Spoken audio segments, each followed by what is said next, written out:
யாவே கடவுளுடைய சித்தத்தின்படி ஆண்டவராகிய இயேசு கிறிஸ்து நாமத்தினாலே அன்பாய் அழைக்கப்பட்டிருக்கிற சகோதர சகோதரி யாவருக்கும் இந்த நாளிலும் கூட கிருபையும் சமாதானமும் உண்டாகி பெருக கடவுது என்கின்றதான அன்பின் வாழ்த்துக்களை முதலாவது அடியேன் இந்த காலை வேளையிலும் தெரிவித்து கொண்டு, இந்த நாளில் நம்ம எடுத்துக்கொள்ளப்பட்ட தலைப்பு என்னவென்று குறித்து பார்க்கும் பொழுது, விளக்கு என்ற தலைப்பின் கூட நம்ம கடவுளுடைய வார்த்தைகளை குறித்து சிறிது நேரம் ஆராய்ச்சி செய்ய கடமைப்பட்டவர்களாக இருக்கிறோம். ஸோ விளக்கு என்ற ஒரு வார்த்தை பார்த்திங்கன்னா நம்மளுடைய வாழ்க்கை தரத்தில் நம்மளுக்கு தெரியாத ஒரு பொருள் அல்ல. பொதுவாக விளக்கை குறித்து நம்ம தெரிஞ்சுக்கிட்ட விஷயம், நம்ம கற்றுக்கிட்ட விஷயம், விளக்குனால் நம்ம என்ன அனுபவத்தை கற்றுருப்போம் அப்படின்னு நம்ம ஒரு கேள்வி கேட்டால் என்ன சொல்லுவோம்?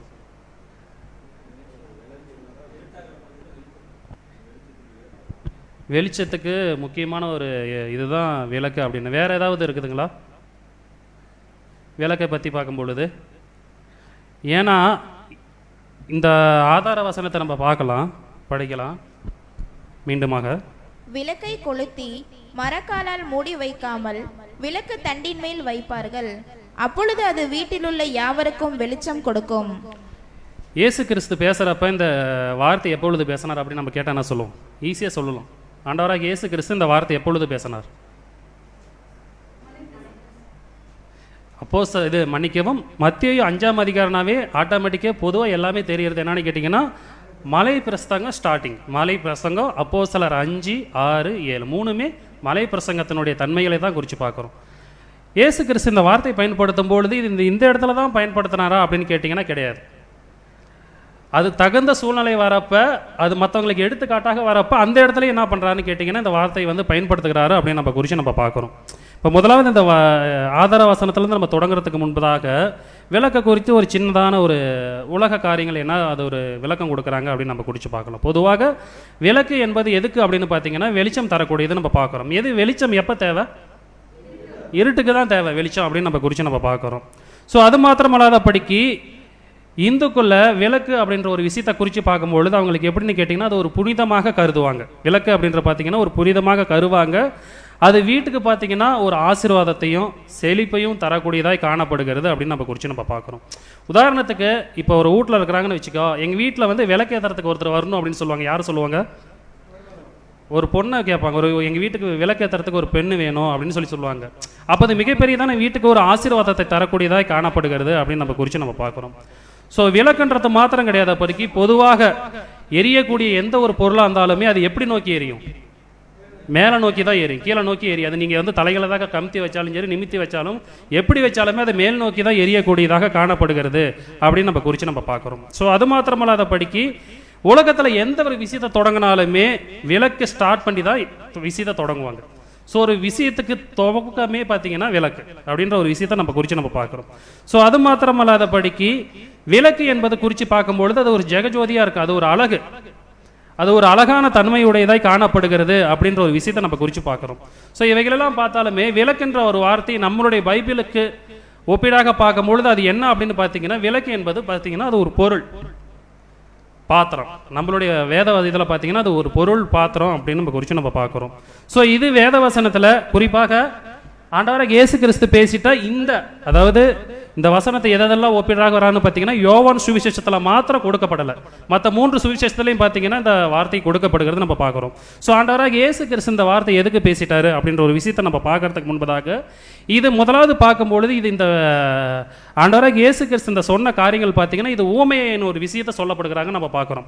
இது 11வது ஊமையே 12வது ஊமையே சொல்லப்படுகிறது அப்படின்ற குறித்து நம்ம பார்க்குறோம். இப்போ நம்ம பார்க்கும்பொழுது முதலாவது விளக்கை கொளுத்தி மரக்காலாமல் மூடி வைக்காமல் விளக்கு தண்டில் மேல் வைப்பார்கள், அப்பொழுது அது வீட்டில் உள்ள யாவருக்கும் வெளிச்சம் கொடுக்குன்னு சொல்லப்படுகிறதுன்னு பார்க்குறோம். ஸோ இந்த வார்த்தை யார் பார்த்து சொன்னார் அப்படின்னு கேட்டால்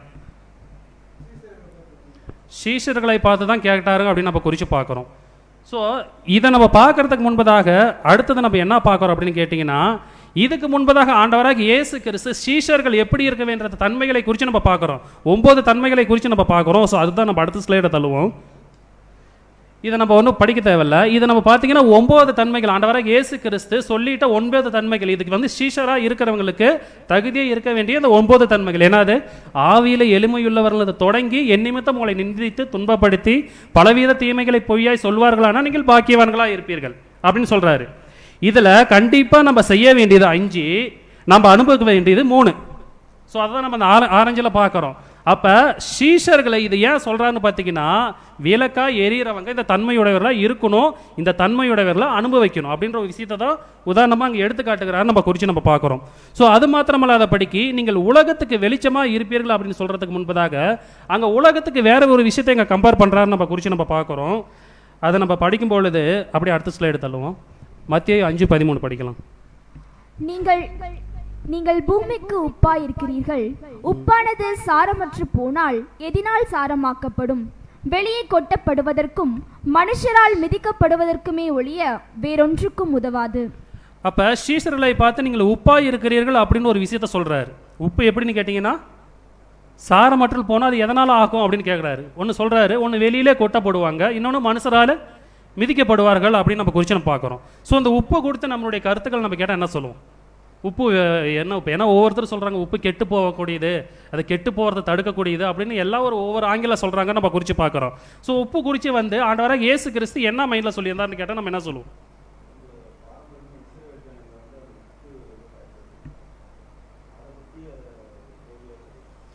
அது கோர்வையாக சொல்கிறாரு நம்ம குறித்து பார்க்குறோம். சரி, அப்படியே கூட நம்ம வச்சுக்கலாம். இப்போ அடுத்த இதை நம்ம பார்க்கும்பொழுது உப்பு அவர் எதுக்கு தான் மையமாக வைக்கிறாருன்னு வந்து நம்ம எல்லாம் எப்படி சொல்கிறதுன்னா அதிகமாக தேவையில்லை. மார்க் 9:50 நம்ம படிக்கலாம். உப்பு நல்லதுதான். ஓகே சிஸ்டர், உப்பு நல்லதுதான். அப்போ நீங்கள் உலகத்துக்கு வெளிச்சமாக இருக்கிறவங்க யாரு? நல்லவர்கள், கிறிஸ்தவர்கள் தான். கிறிஸ்தவர்களுக்கு என்ன பேர்? உலகத்துக்குமா வெளிச்சமாக இருக்கிறவங்களுக்கு பேர்.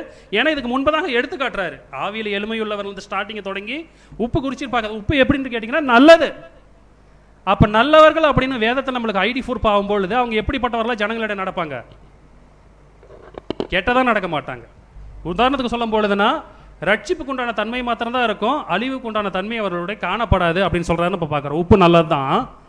படிக்கலாம். உப்பு சாரமற்று போனால் அதற்கு எதினாலே சாரம் உண்டாக்குவீர்கள்? எதனால அதனுடைய சாரம் குறையும் அப்படின்னு கேட்கிறாரு.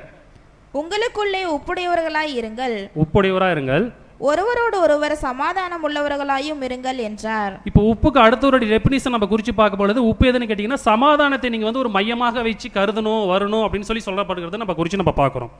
இப்போ உப்பு சார போச்சுன்னா ஒன்று வெளியிலே கொட்டப்படுவது.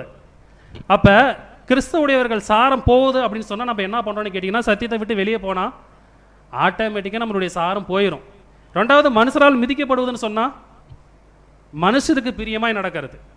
அப்போ மனுஷராக்கு பிரியமாக நடப்பதும் சத்தியத்தை விட்டு விலகுவதுமே எப்படின்னு கேட்டிங்கன்னா உங்களுக்கு சாரம் போயிடுச்சு. அப்போ நீங்கள் யாருக்கு தான் பிரியமாக நடக்குன்னா, கடவுளுக்கு கிறிஸ்துக்கு தான் பிரியமாக நடக்குன்னு வேதவசனம் நம்மளுக்கு வந்து அநேக விளக்கங்கள் சொல்லப்படுகிறது அப்படின்னு நம்ம குறித்து நம்ம பார்க்குறோம். ஸோ இப்போ நம்ம ஆதார வசனத்தில் மீண்டுமாக பார்க்கலாம். ஆதார வசனம் 15:15. விளக்கை கொளுத்தி மரக்காலால் மூடி வைக்காமல் விளக்கு தண்டின் மேல் வைப்பார்கள், அப்பொழுது அது வீட்டில் உள்ள யாவருக்கும் வெளிச்சம் கொடுக்கும். ஓகே, இப்போ இந்த விளக்கு என்னன்றது நம்மளுக்கு தெரியணும். விளக்குன்றதை வந்து நீங்கள் எப்படின்னு கேட்டிங்கன்னா, விளக்கை கொளுத்து மரக்கால் மூடி வைக்காமல் அப்படின்னு இங்கே வந்து ஒரு விஷயத்தை அடையாளம் சொல்லப்படுகிறது நம்ம குறித்து நம்ம பார்க்குறோம். ஸோ இப்போ இந்த விளக்கை யாரோட மையமாக ஒப்பிட்டு பேசுகிறாரு? விளக்கை யாருக்கு ஒப்பிடு பேசுகிறாரு நம்ம பார்த்தீங்கன்னா, சீஷர்கள், சத்தியத்துக்குரியவர்கள் அப்படின்னு நம்ம சொல்கிறோம். இப்போ தண்டின் மீது அப்படின்னு சொல்கிறாருல, அந்த தண்டினை யார் நம்ம சொல்லுவோம்? யாரை சொல்லலாமே. தண்டின் யார்? அதை நம்ம அப்படியே பார்க்கலாம். தண்டின் மீது வருகிறது யார் அப்படின்னு நம்ம குறித்து நம்ம பார்க்கறது முன்பதாக இப்போ 5:14 நம்ம படிக்கலாம். இதுக்கு தொடர்புடையது 5:14. நீங்கள் உலகத்துக்கு வெளிச்சமாய் இருக்கிறீர்கள், மலையின் மேல் இருக்கிற பட்டணம் மறைந்திருக்க மாட்டாது. இப்போ நீங்கள் உலகத்துக்கு வெளிச்சமாக இருக்கிறீங்கன்னு யாரை பார்த்து சொன்னார்னு கேட்டிங்கன்னா, ஆவியில் எளிமையுள்ளவர்களையும் பூமிக்கு உப்பாக இருக்கிறவங்களையும், ரெண்டாவது நீங்கள் பூமிக்கு வெளிச்சமாக இருக்கிறவங்களுடைய தன்மைகள் குறித்து சொல்கிறாருன்னு நம்ம பார்க்குறோம். பூமிக்கு எப்படி வெளிச்சமாக இருப்பாங்கன்றது நம்ம பின்னாடி குறித்து நம்ம பார்க்குறோம். இப்போ நீங்கள் உலகத்துக்கு வெளிச்சமாக இருக்குன்னு சொல்லப்படுகிறாரு. இப்போ உலகத்துக்கு நீங்கள் வெளிச்சமாக இருக்கணும்னு சொன்னால் நீங்கள் எங்கே இருக்கணும்? உலகத்துக்கு வெளிச்சமாக இருக்குன்னா இந்த வசனத்தை சொல்லும் பொழுது மலையின் மீது இருக்கணும். மலையின் மீது இருந்தால் தான் நீங்கள் வெளிச்சமாக இருக்கணும் அப்படின்னு சொல்கிறாரு. ஸோ வெளிச்சம் என்பது சீசனில் நம்ம வச்சுக்கலாம். மலையின் மீதுன்னு சொல்கிறது நம்ம யாரை சொல்லுவோம்? ராஜ்யம் அப்படின்றத இந்த இடத்துல ராஜ்யம் நீங்கள் போட்டிங்கன்னா அது ஒத்து வருமா? உலகத்துக்கு வெளிச்சமா இருக்குன்னு சொல்றாரு. உலகத்துக்கு வெளிச்சமா இருக்குன்னா ஒரு காலகட்டத்தில் பார்த்தீங்கன்னா 1000 வருஷம் அரசு அடிச்சதுல அவங்க வெளிச்சமா தான் இருப்பாங்க. அப்ப வெளிச்சமாவே மாறிட்டாங்க. ஆனா வெளிச்சமா இருப்பீங்க அப்படின்னு சொன்னீங்கன்னா இப்ப சொல்றாரா அப்ப சொல்றாரா? இப்ப சொல்றாரு. அததான் சொல்றாரு. அப்ப 1000 வருஷம் அரசு அடிச்சல அவங்களுக்கு வெளிச்சமா தேவையில்ல, ஆட்டோமேட்டிக்கா உங்களுக்கு வெளிச்சம் வந்துடும். அப்போ உலகத்துக்கு நீங்கள் வெளிச்சமாக இருக்கிறீங்கன்னா எப்போ வெளிச்சமாக இருப்பீங்க? ஏன்னா மலை இந்த இடத்துல ஒரு சிம்பிள் உதாரணத்தை நான் சொல்கிறதுங்களா, இந்த இடத்துல கண்மலைன்னு போட்டதுன்னா நீங்கள் ஈஸியாக கிறிஸ்துன்னு சொல்லியிருப்பீங்க. ஆனால் சாதாரண மலைன்ற போட்டதுனால கிறிஸ்துன்னு யாரும் சொல்ல மாட்டோம். ஆனால் அது எதுக்கு தான் அடையாளமாக வருதுன்னு நம்ம வச்சுக்கிட்டோமா, கிறிஸ்துக்கு தான் வரணும். அதை தான் அங்கே உதாரணத்துக்கு சொல்கிறாரு. 5:15 நம்ம படிப்போம். விளக்கை கொளுத்தி மரக்காலால் மூடி வைக்காமல் விளக்கு தண்டின் மேல் வைப்பார்கள். விளக்கை கொளுத்தி மரக்காலால் மூடி வைக்காமல், மரக்கால்ன்றது என்னது? அது உதாரணத்துக்கு பார்த்தீங்கன்னா அந்த இமேஜில் வருது, நம்ம குறித்து பார்க்குறோம். ஸோ அது அந்த மாதிரி வரும். ஸோ இரும்புலேயே இருக்கும். ஆனால் அது பார்த்தீங்கன்னா புஷல் அப்படின்ற ஒரு வார்த்தை வந்து பார்த்தீங்கன்னா அங்கே வந்து இதில் கொடுக்கப்படுது நம்ம பார்க்குறோம். ஸோ விளக்கை கொளுத்தி மரக்காலாமல் மூடி வைக்காமல் விளக்கு தண்டின் மீது வைப்பார்கள். அப்பொழுது தான், அப்போ அது வெளிச்சம் கொடுக்கணும்னா என்ன பண்ணணும்? அது சொல்கிறது அதுதான். அது தொடர்ந்து வெளிச்சம் கொடுக்கணும்னா என்ன பண்ணணும்? தூண்டி விடணும். இப்போ உதாரணத்துக்கு சொல்கிறோம், இப்போ வந்து மரக்காலெலாம் இப்போ நல்லா எரியுது, பிரகாசமாக எரியுதுன்னு வச்சுக்கோங்க. இப்போ மரக்காலில் மூடி வச்சுட்டா என்ன ஆகும்? அது எரியுதா எரியலையா என்ன ஆகுதுன்னு தெரியாது. ஆனால் விளக்கு தண்டியில் மேலே வச்சு நம்ம என்ன பண்ணுவோம்? அது கவனிப்போம். அது நம்மளுக்கு வெளிச்சம் தான் இருக்குது. அதை நம்ம தொடர்ந்து என்ன பண்ணணும்னா பாதுகாத்து கொண்டு இருப்போம்னு நினைக்கிறோம். அப்போ விளக்கு தண்டின் மீது வைப்பார்கள், அப்பொழுது தான் வெளிச்சம் கொடுக்கும். வசனத்தை நல்லா புரிஞ்சுக்கணும். அப்பொழுது தான். அப்போ நம்ம வெளிச்சம் கொடுக்க வேணும்னா யார் மேலே இருக்கணும் அப்படின்றத நம்ம புரிஞ்சுக்கணும். விளக்கை கொளுத்து மரக்கால் மூடி விளக்கு தண்டில் மீது வைப்பார்கள், அப்பொழுது வீட்டில் உள்ள யாவருக்கும் வெளிச்சம் கொடுக்கும் அப்படின்ற ஒரு விஷயத்தை நம்ம குறித்து நம்ம பார்க்குறோம். இப்போ இதெல்லாம் நம்ம பார்க்கும்பொழுது இப்போ வந்து விளக்கு அப்படின்ற ஒரு விஷயத்தை வந்து இது எதுக்கு அடையாளமாக எடுக்கிறான்னு பார்த்தீங்கன்னா உலகத்துக்கு அவர் ஒரு சிம்பிளாக ஒரு ஓமை சொல்கிறாரு. நீங்கள் உலகத்துக்கு வெளிச்சமாக இருக்குன்றது ஒரு விஷயத்தை தான் ஒரு வீட்டை வந்து கம்பேர் பண்ணுறாரு. அந்த வீட்டில் இருக்கிற கம்பேருங்க என்னன்னு கேட்டிங்கன்னா விளக்கு சொல்கிறாரு. ஸோ உங்களுக்கு வெளிச்சம் எப்படின்னு கேட்டிங்கன்னா அந்த வீட்டில் எப்படி வெளிச்சமாக இருக்குதோ அந்த மாதிரி நீங்கள் உலகத்துக்கு வெளிச்சமாக இருக்கிறன்ற ஒரு விஷயத்த சொல்கிறாரு. ஸோ நீங்கள் வந்து தொடர்ந்து வெளிச்சம் கொடுக்கணும் என்றால் சகோதரி சொல்கிற மாதிரி எல்லாமே அது இது பண்ணும் எல்லாம் ஓகே. ஆனால் நீங்கள் தொடர்ந்து வெளிச்சம் கொடுக்க வேண்டும் என்று சொன்னால் அது தண்டில் மீது இருந்தால் மட்டும்தான் நீங்கள் கொடுக்க முடியும், இல்லைனா கொடுக்க முடியாது அப்படின்ற ஒரு விஷயத்தை அங்கே சொல்லப்படுகிறான்னு நம்ம குறித்து பார்க்குறோம். சரி, இப்போ ஒரு கேள்வி என்னன்னு கேட்டிங்கன்னா உலகத்துக்கு வெளிச்சமாக இருப்பது சீஷர்களா ஆண்டவராக இயேசு கிறிஸ்தா? சீஷர்களா ஆண்டவராக இயேசு கிறிஸ்தான்னு கேட்டால் ஏன்னா படிச்சிடலாம். யோவான் 8:12. யோவான் 8:12. மறுபடியும் இயேசு ஜனங்களை நோக்கி, நான் உலகத்திற்கு ஒளியாய் இருக்கிறேன். அப்ப இயேசு கிறிஸ்து தான் உலகத்துக்கு ஒளியா இருக்கிறான்னு சொல்றாரு. ஆனா சீஷர்களை பார்த்து சொல்ற நீங்க உலகத்துக்கு வெளிச்சமா இருக்கிறீங்கன்னு சொல்றாரு. அப்ப வெளிச்சமும் ஒளியும் வேறையா ஒவ்வொன்னா? அதுக்கு தான் நம்ம பார்க்கணும். அதாவது இந்த வெளிச்சம் அப்படின்னு நம்ம குறிச்சு பார்க்குறோம். ஆனா அந்த G54 57 நம்ம குறிச்சு பார்க்கும்பொழுது ஸோ இது என்ன ஒரு விஷயத்தை கொடுக்கப்படுகிறதோ இந்த பதம் கொடுக்குறதோ இதே படம் தான் வந்து எங்கே கொடுக்குதுன்னு கேட்டிங்கன்னா மத்தேயு 5:4 கொடுக்கப்படுகிற பதமும் அதே தான். இப்போ உலகத்துக்கு எப்படின்னு கேட்டிங்கன்னா ஆண்டவராக இயேசு கிறிஸ்து வெளிச்சமாக இருக்கிறான்னு சொல்லப்படுகிறாரு, ஒளியாக இருக்கிறான்னு சொல்லப்படுகிறாரு.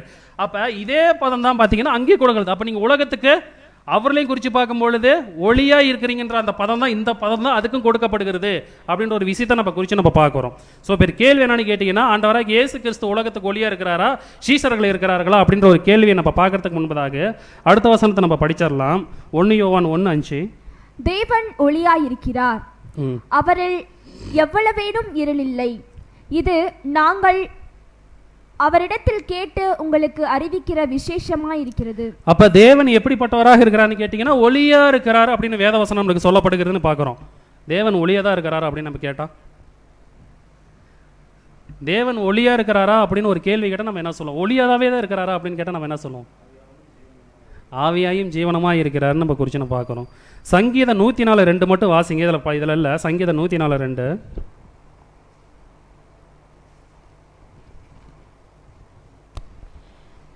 ஒளியை வஸ்திரமாக தரித்து வானங்களை திரையை போல விரித்திருக்கிறீர். அப்ப இங்க ஒளியா இருக்கிறான்னு சொல்லப்படுகிறத பார்க்கிறோம். ஆனா சங்கீதம் 104:2 குறிச்சு பார்க்கும்பொழுது ஒளியை வஸ்திரமாக தரித்திருக்கிறான்னு நம்ம பார்க்கிறோம். அப்போ ஒரு ஒளியா இருக்கிறாரா ஒளியை வஸ்திரமாக தரித்திருக்கிறாரா நம்ம கேட்டால் என்ன சொல்லுவோம்? கேள்வியாக தான் இருக்குது. ஒளி வஸ்திரமாக தரித்திருக்கிறாரா ஒளியாக இருக்கிறாருன்னு கேட்டீங்கன்னா ஒளியை வஸ்திரமாக தான் தரித்திருக்கிறார். ஏன் சொல்கிறேன்னு பார்த்தீங்கன்னா, பிதாவாகிய கடவுள் இப்படி உள்ளவர் தான் இருப்பார் அப்படின்ற ஒரு விஷயத்தை நம்ம முடிவு பண்ண முடியாது. அவர் எல்லையே இல்லாதவர். உதாரணத்துக்கு பார்த்தீங்கன்னா, பிதா ஆவியாக இருக்கிறாருன்னு சொல்லப்படுகிறது. உதாரணத்துக்கு பார்க்கும்பொழுது பிதா அன்பாக இருக்கிறான்னு சொல்லப்படுகிறது. அது அவர்கிட்ட இருந்து செயல்படுகிறது ஒரு சிறிய பகுதி தான் நம்ம பார்க்கும் பொழுது, அப்போ அவர்கிட்ட இருக்கிற பகுதி எப்படின்னு கேட்டிங்கன்னா பயங்கரமானது. அது மனுஷனுடைய மைண்டால் யூகிக்க முடியாத ஒரு தன்மையாக இருக்கக்கூடாதுன்னு நம்ம பார்க்குறோம். அப்போ இதை நம்ம குறித்து பார்க்கும் பொழுது அவர் ஒளியை வஸ்திரமாக தரித்திருக்கிறார் அப்படின்னு ஒரு வசியத்தை நம்ம குறித்து நம்ம பார்க்குறோம். ஸோ இப்போ கேள்வி என்னன்னு கேட்டிங்கன்னா, உலகத்துக்கு வெளிச்சமாக இருக்கிறது சீஷர்களா இயேசுவா அப்படின்னு நம்ம குறித்து பார்த்தீங்கன்னா நம்மளுக்கு எதை சொல்லுவோம்? இயேசு தான் சொல்லணும்னு நம்ம பார்க்குறோம். ஏன் இயேசு சொல்கிறோம்?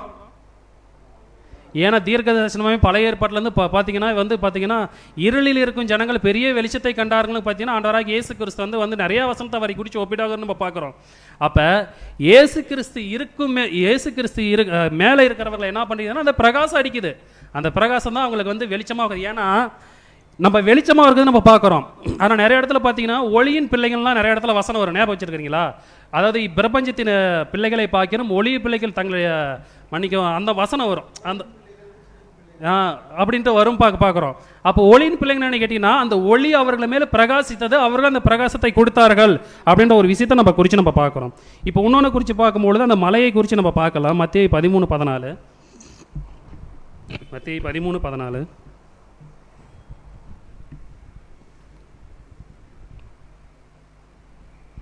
ஏசாயாவின் தீர்க்க தரிசனம் அவர்களிடத்தில் நிறைவேறுகிறது. அதாவது, காதார கேட்டும் உணராதிருப்பீர்கள், கண்ணார கண்டும் அறியாதிருப்பீர்கள். மேலும் பாழாக்குகிற அருவருப்பை குறித்து தானியேல் தீர்க்கதரிசி சொல்லி இருக்கிறாரே, வாசிக்கிறவன் சிந்திக்க கடவன், அது நிற்கத்தக்கதாக இடத்திலே நீங்கள் அதை நிற்க காணும் போது யூதேயாவில் இருக்கிறவர்கள் மலைகளுக்கு ஓடி போக கடவர்கள். அப்போ இந்த வசனத்தை பார்க்கும்பொழுது ஒரு பிரச்சனை வரப்போ நீங்கள் எங்கே போகணும்னு கேட்டிங்கன்னா மலைகளுக்கு போகணும்னு சொல்கிறாருன்னு பார்த்தீங்கன்னா, இஸ்ரேல் ஜனங்களை குறித்து பார்க்கும்பொழுது எந்த மலைகளுக்கு போகணும்னு கேட்டால் நம்ம என்ன சொல்லுவோம்? எந்த மலையினே சொல்ல கிடையாது. பிரச்சனை வந்தால் நீங்கள் யார்கிட்ட நோக்கி போகணும்னு சொல்கிறாரு? மலைகளுக்கு ஓடி போகணும். ஏன் நம்ம ஒரு உதாரணமாக தான் எடுத்துருக்கிறது? ஏன் ஒரு உதாரணமாக எடுக்கணும்னு கேட்டிங்கன்னா, நம்மளுக்கு ஆபத்து வரும்பொழுது நம்மளுக்கு சோர்ந்து போகும்பொழுது நம்ம யார்கிட்ட போவோம்? கிறிஸ்துகிட்ட போவோம். கிறிஸ்துகிட்ட போனவே ஆட்டோமேட்டிக்காக நம்ம யார்கிட்ட போன மாதிரி? கடவுள்கிட்ட போன மாதிரி அப்படின்னு நம்ம குறித்து நம்ம பார்க்குறோம். இது ஏன் நம்ம உதாரணமாக எடுக்கணும்னு பார்த்தீங்கன்னா, அப்போ மலைகள்கிட்ட போ அப்படின்னா மலை கிடையாது, மலைகள் அப்படின்றாரு. அப்போ பிதாகிட்டையும் குமார்கிட்டையும் போன்னு சொல்கிறாரு. அதை தான் அங்கேயும் சொல்கிறாரு, நீங்கள் வெளிச்சம் கொடுக்க வேண்டும் என்று சொன்னால் தண்டின் மீது இருந்தால் மாத்திரம் தான் நீங்கள் கொடுக்க முடியுங்க, இல்லைனா முடியாதுன்னு சொல்கிறாரு. அதுதான் சொல்கிறாரு. அதே தான் சொல்கிறாரு, நீங்கள் வெளிச்சமாக, அதாவது மலையில் மேலே இருந்தால் தான் நீங்கள் உலகத்துக்கு எல்லாமே தெரிவிங்க. உதாரணத்துக்கு டவர் நம்ம பார்க்குறோம். ஸோ அந்த டவர் மேலே ஏதாச்சும் ஒரு பொருள் இருக்குதுன்னு வச்சுக்கோங்க, அது எல்லாத்துக்குமே தெரியும். இதை தான் அந்த டவருக்கு அடியில் போய் இருந்துச்சுன்னா தெரியுமா? தெரியாது. ஏன் தெரியாது அப்படின்னு கேட்டிங்கன்னா, எது உயரமோ அந்த உயர்ந்த இடத்திலும் அந்த உயர்ந்தவர் மேலே இருந்தால் மாத்திரம்தான் நம்ம தெரியும். அப்போ அந்த உயர்ந்தவர் மேலே இருக்க வேண்டும் என்று சொன்னால் அதுக்குடைய தன்மைகள் என்ன, அதை தான் நம்ம குறித்து நம்ம தொடர்ந்து நம்ம பார்க்க போகிறோம். நம்ம ஒன்றும் பிரகாசிக்கணும்னா எப்படி பிரகாசிக்கணும் அப்படின்ற ஒரு விஷயத்தை குறித்து பார்க்கும்பொழுது பிலிப்பியர் 2:14 நம்ம வாசிக்கலாம். பிலிப்பியர் 2:14. நான் வீணாக ஓடினதும் வீணாக பிரயாசப்பட்டதும் இல்லை என்கிற மகிழ்ச்சி கிறிஸ்துவின் நாளில் எனக்கு உண்டாயிருப்பதற்கு ஜீவ வசனத்தை பிடித்து கொண்டு உலகத்திலே சுடர்களைப் போல பிரகாசிக்கிற நீங்கள். அப்ப உலகத்திலே நம்ம பிரகாசிக்கணும் அப்படின்னு கேட்டிங்கன்னா எதை பிடிச்சிக்கணும்னு கேட்டிங்கன்னா ஜீவ வசனத்தை தான். அந்த வசனத்தை பிடிச்சிதான் தான் உலகத்தில் எப்படின்னு கேட்டிங்கன்னா பிரகாசிக்கிற தன்மையாக மாறணும்னு சொல்கிறாரு. அப்போ பிரகாசிக்கணும்னா அங்கே பவுல் சொல்லப்பட்ட பிரகாரம் நான் வீணாக ஓடக்கூடாது, நான் வீணாக பிரயாசம். ஏன்னா வசனத்தை குறித்து நம்ம பார்க்குறோம், நீ உலகத்துக்கு வெளிச்சமாக இருக்குன்னு சொல்ல கிடையாது. வசனத்தை நல்லா கவனிக்கணும். நீ உலகத்துக்கு வெளிச்சமாக இருக்குன்னு சொல்ல கிடையாது, நீங்கள்ன்றாரு. அப்போ நம்ம இப்போ உதாரணத்துக்கு ஒவ்வொருத்தரும் நான் தனிப்பட்ட விதமாக நான் வெளிச்சமாக மாறணும்னு பிரயாசப்பட்டு மாறணும்னு கேட்டால் மாற முடியாது அப்படிலாம். ஏன்னா அப்படி மாற முடியாது. ஏன்னா வசனம் சொல்ல பிரகாரம் சகோதரர் ஒருமித்து வாசம் பண்ணுறது தான் நன்மை இன்பன்னு சொல்கிறாரு. அதே மாதிரி தான் இப்போ உதாரணத்துக்கு நம்ம பவுல் எடுத்துக்கலாம். இப்போ பவுலை உலகத்தை இது சுவிசேஷத்துக்காக ரொம்ப பிரயாசப்பட்டார், ரொம்ப பாடுபட்டார் அப்படின்னு நம்ம குறித்து நம்ம ஆண்டவராக இயேசு கிறிஸ்துக்கு அடுத்த கிட்டமாக நம்ம பார்க்குறோம். ஆனால் உண்மையிலுமே பவுல் தனித்தன்மையாக இருந்திருந்தால் இந்த விஷயத்தை அவர் பண்ணியிருக்க முடியுமா அப்படின்னு நம்ம கேள்வி கேட்டால் என்ன சொல்லுவோம்? தனியாக இருந்து அவர் இப்படிப்பட்ட பாடுகளை செய்வார்னு கேட்டால் பண்ண முடியுமா அப்படின்னு கேட்டிங்கன்னா கடவுள் நினச்சா முடியாத ஒன்று கிடையாது. ஆனால் ஒரு விஷயம் என்னன்னு கேட்டிங்கன்னா பவுல் வந்து இந்த அளவுக்கு அவர் வெளிச்சம் கொடுக்கிறார் அப்படின்னு ஒரு விஷயத்தை நம்ம பார்க்கும்பொழுது அவருக்கு யார் உதவியாக இருந்தார்? கடவுள் உதவியாக இருந்தான்றது நம்மளுக்கு ஓகே. சகோதரர் வந்து அநேக விதமான தருணத்தில் அவங்களுக்கு உதவியாக இருந்தாங்க. அவர் சோகும் பொழுது அவருடைய வைராக்கியத்தை நிறைய இடத்துல நீங்கள் வசனத்தை பார்க்கும்போது நிறைய இடத்துல அவருக்கு வைராக்கியம் இருந்தாங்க. உதாரணத்துக்கு பார்க்கும்பொழுது தீத்து, தீமேத்தியோ, எப்பாப்பிரேத்து, ஒனாசீமோ, பிலேமின் இவங்கெல்லாம் குறித்து பார்க்கும்பொழுது பவுலுக்கு மிகவும் உறுதுணையாக காணப்பட்டவர்கள். யாருமே பார்த்தீங்கன்னா தனித்தன்மையை சத்தியத்தில் வந்து வாழவே முடியாது, வெளிச்சத்தை கொடுக்க முடியாதுன்றது தொடர்ந்து அந்த வசனத்தை நம்ம சொல்லப்படுகிறது. அப்போ பவுல் வீணாக பிரயாசப்படாத இருந்தனால தான் பிலிப்பு பட்டணத்துக்கு வசனம் போணுச்சு. அப்போ பிலிப்பு பட்டணத்துக்கு வசனம் போணுச்சுன்னா அவங்க போல அவங்க தெசலோனிக்கே பட்டணத்துக்கு போட்டாங்க, தெசலோனிக்கே பட்டணத்துக்கு எட்டாம் போனாங்க, கொரிந்து பட்டணத்துலேருந்து எல்லாத்தையுமே வெளிச்சு இப்படி ஒவ்வொன்றா போய்கிட்டே இருக்குது. அப்போ நாம் இந்த உலகத்துக்கு வெளிச்சம் கொடுக்கணும்னு கேட்டிங்கன்னா நம்ம வீணான விஷயத்தை வந்து பின்பற்றக்கூடாது அப்படின்னு ஒரு விஷயத்தை அந்த சொல்லப்படுகிறதுன்னு பார்க்குறோம். தொடர்ந்து அப்படி நம்ம படிக்கலாம். 2 பேதுரு 1:19. அதிக உறுதியான தீர்க்க தரிசன வசனமும் நமக்கு உண்டு. பொழுது விடிந்து விடிவெள்ளி உங்கள் இருதயங்களில் உதிக்கும் அளவும் இருளுள்ள ஸ்தலத்தில் பிரகாசிக்கிற விளக்கை போன்ற அவ்வசனத்தை கவனித்திருப்பது நலமாயிருக்கும். அப்ப இருளுள்ள ஸ்தலத்திலே பிரகாசிக்கிற விளக்கை போன்ற வசனத்தை கவனிப்பதுன்ற ஒரு பொருளை நம்ம என்ன சொல்லுவோம்? கேட்கறது அப்படின்ற மாத்திரம் தான் சொல்லுவோம். ஏன்னா ஆண்டவரை இயேசுக்கு சொல்லிக்கிறாரு, காது உள்ளவன் கேட்க கடவுன்னு சொன்னார். ஆனால் சீஷரில் கேட்டாங்க, பரிசெயரும் கேட்டாங்க, சதுசெயரும் கேட்டாங்க, வேதபாரவங்களை எல்லாமே கேட்டாங்க. ஆனால் அவர் கேட்கறது மட்டும்தான் காதுள்ளவன் கேட்க கடவர்னு சொன்னார்னா கேட்டிங்கன்னா அது பொருள் கிடையாது. கேட்க கடவனை கேட்டிங்கன்னா அதை கேட்டு செயல்படுத்தணுன்றதை தான் அங்கே மறைமுகமாக சொல்லப்படுகிறான்னு நம்ம பார்க்குறோம். அப்போ இங்கே தான் நீங்கள் வந்து வசனத்தை கவனிப்பதுன்னா சரி கவனிச்சாச்சு அதோட மட்டும் போயிடலாமா அப்படின்னு கேட்டால் அப்படி கிடையாது. அப்போ அந்த வசனத்தை கேட்புரிதான அந்த கவனிக்கிறதான தன்மைகளுக்கு உண்டான விஷயத்தை குறித்து நீங்கள் பார்க்கும்பொழுது அப்படி நீங்கள் கீழ்ப்படிஞ்சு நடக்கணும்னு சொல்கிறாரு. இதுக்கு எந்த விதமான தருணத்தில் எப்படின்னு கேட்டிங்கன்னா நம்ம ஒத்த வேஷம் தரிக்கக்கூடாதுன்னு சொல்கிறாரு. அப்படி தரிச்சா 2 கொரிந்தியர் 11:14 அடிக்கலாம். 2 கொரிந்தியர் 11:14. அது ஆச்சரியமல்ல, சாத்தானும் ஒளியின் தூதனுடைய வேஷத்தை தரித்து கொள்ளுவானே. சாத்தான் ஒளியினுடைய வேஷத்தை தரித்து கொள்ளுவானே. தரித்து கொண்டாரா தரித்து கொள்ளுவாரா? கொள்ளுவானே கேள்வி கேட்குறாரு. கொள்ளுவானே அப்படின்னு கேட்குறாரு. அவர் கொள்ளுவாரா கொல்ல மாட்டாரா? கொண்டு கொண்டு இருக்கிறாரா இல்லையா? இன்னைக்கு அநேக சபையில் நிறையா சபையில் என்ன பார்த்தீங்கன்னா தரித்து கொண்டாரு. அவங்க தரிச்சனால தான் அவங்க எப்படின்னு கேட்டிங்கன்னா தாறுமாறாக போயிட்டு இருக்கிறாங்கன்ற நம்மளுக்கு வந்து நம்ம குறித்து நம்ம பார்க்குறோம். அப்போ உதாரணத்துக்கு நாமளும் அந்த 13ஆம் வசனத்தை நம்ம படிக்கலாம். அப்படிப்பட்டவர்கள் கள்ள அப்போஸ்தலர்கள், கபடமுள்ள வேலையாட்கள், கிறிஸ்துவனுடைய அப்போஸ்தலர்களின் வேஷத்தை தரித்து கொண்டவர்களாய் இருக்கிறார்கள். அப்ப கிறிஸ்துவனுடைய அப்போஸ்தலர்கள் வேஷம், மாயமாதமான வேஷம், அதை தரித்து கொண்டால் நம்மளும் எப்படிப்பட்டவர்களாக இருப்போம்? அந்த ஒளியினுடைய பிரகாசம் நம்மளுக்கு வராது அப்படின்னு ஒரு விஷயத்தை அங்கே சொல்லப்படுகிறது நம்ம குறித்து நம்ம பார்க்குறோம். ஸோ அப்போ நம்ம குறித்து பார்க்கும்பொழுது இந்த உலகத்துக்கு நீங்கள் வெளிச்சமாக இருக்கணும்னு சொன்னால், முக்கியமாக உலகத்துக்கு நீங்கள் வெளிச்சமாக இருக்குன்னு சொன்னால் நீங்கள் உலகத்துக்கு எப்படி இருக்கக்கூடாது? சாரமற்று போகக்கூடாது அப்படின்னு சொல்கிறாரு நம்ம குறித்து பார்க்குறோம். ஆண்டவராக இயேசு கிறிஸ்து அங்கே தெளிவாக நம்ம சொல்லுகிறாரு. யோவான் 17:14. நான் உம்முடைய வார்த்தையை அவர்களுக்கு கொடுத்தேன், நான் உலகத்தான் அல்லாதது போல அவர்களும் உலகத்தார் அல்ல, ஆதலால் உலகம் அவர்களை பகைத்தது. இப்போ உலகத்துக்கு வெளிச்சமாக இருக்கிறன்ற வசன ஆண்டவராக இயேசு கிறிஸ்து தான் சொல்கிறாரு. நீங்கள் உலகத்தாராக இருக்கக்கூடாதுன்னு சொல்கிறாரு. அதுக்கு உதாரணமாக தான் சொல்கிறாரு, நான் உலகத்தான் அல்லாத போல அவர்களும் உலகத்தார் அல்ல. இப்போ நான் உலகத்தில் இருக்கிறேன், ஆனால் உலகத்தில் வெளிச்சமாக இருக்கிறேன், ஆனால் நான் உலகத்தான் அல்ல. இது எப்படி இருக்குது? நான் உலகத்தில் இருக்கிறேன், உலகத்துக்கு நான் வெளிச்சமாக இருக்கணும்னு சொன்னால் நான் உலகத்தானா இருக்கக்கூடாது. அப்படி உலகத்தானா இருந்தால் நான் எப்படிப்பட்டவனா இருப்பேன்? ஏன் அதை உதாரணத்துக்கு சொல்கிறேன், ஏன் உலகத்தானா இருக்கக்கூடாது அப்படின்னு நம்ம கேள்விக்கிட்ட என்ன சொல்லுவோம்? ஏன்னா உலகத்தானா இருந்தால் என்ன? உலகத்தானா இருந்தால் என்ன? மற்றவங்களுக்கு யூஸாக இருக்கும், சத்தியத்துக்கு யூஸாக இருக்கும். அப்படி இருந்தால், அப்படி இல்லாமல் இருந்தால் எனக்கு என்ன? உலகத்தானா இருக்கலாமே அப்படின்னா என்ன சொல்லுவோம்? ஊழியம் செய்ய முடியாது அப்படின்னு வசனம் சொல்கிறது. ஆனால் தெளிவாக சொல்லுறது யோவான் படிக்க வேணாம், அது வசனம் இல்லை. யோவான் 15:19 நீங்கள் பார்த்தீங்கன்னா உலகம் தன்னுடையதை சிநேகிக்கும். அப்போ தன்னுடையதை தானும் தனக்கு சார்ந்தவர்களையும் சிநேகிப்பது வந்து உலகத்தின் அதாவது வெளிச்சமாக இருக்க முடியாதுன்றாரு. உலகத்தில் நீங்கள் வெளிச்சமாக இருக்கணும் அப்படின்னு சொன்னால் தன்னுடைய அதாவது தனக்காக என்ன வேணாலும் உலக பண்ணோம், தான் வாழ்கிறதுக்காக எந்த நிலைமையும் எந்த அவதாரம் வேணாலும் எடுக்கும். அப்படி வந்து இயேசு கிறிஸ்து வந்து நம்மளை வாழ சொல்ல கிடையாது. மற்றவங்க நல்லா இருக்கிறதுக்காக நீங்கள் என்ன பண்ணணும்னு கேட்டிங்கன்னா வெளிச்சமாக இருக்கணும். அதை தான் சொல்லப்படுகிறேன்னு பார்க்குறோம். இப்போ உலகத்தானா இருக்கக்கூடாதுன்ற ஒரு வார்த்தைக்கு யாக்கோபு 4:4 நம்ம பார்க்கலாம். யாக்கோபு 4:4.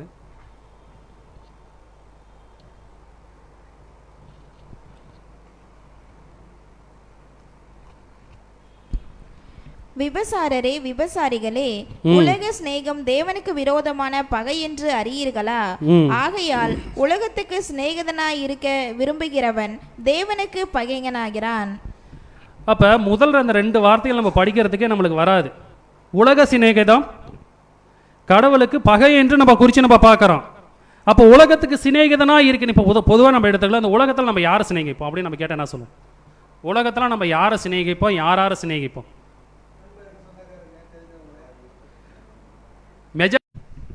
உலகத்திலும் உலகத்தில் உள்ளவைகளும் அன்பு கூறாதிருங்கள். ஒருவன் உலகத்தில் அன்பு கூர்ந்தால் அவனிடத்தில் பிதாவின் அன்பில்லை.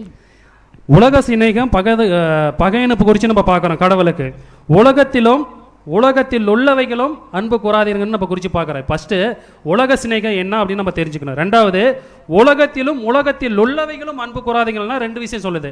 உலகத்தில் நீங்கள் அன்பு கூறாமல் இருந்தாவே முடிஞ்சு போச்சு. அது என்ன உலகத்தில் உள்ளவைகளும் அப்படின்னா 2 விஷயம் வருது. எது என்ன உலகத்தில் உள்ளவைகள் அப்படின்னு நம்ம என்ன சொல்லுவோம்?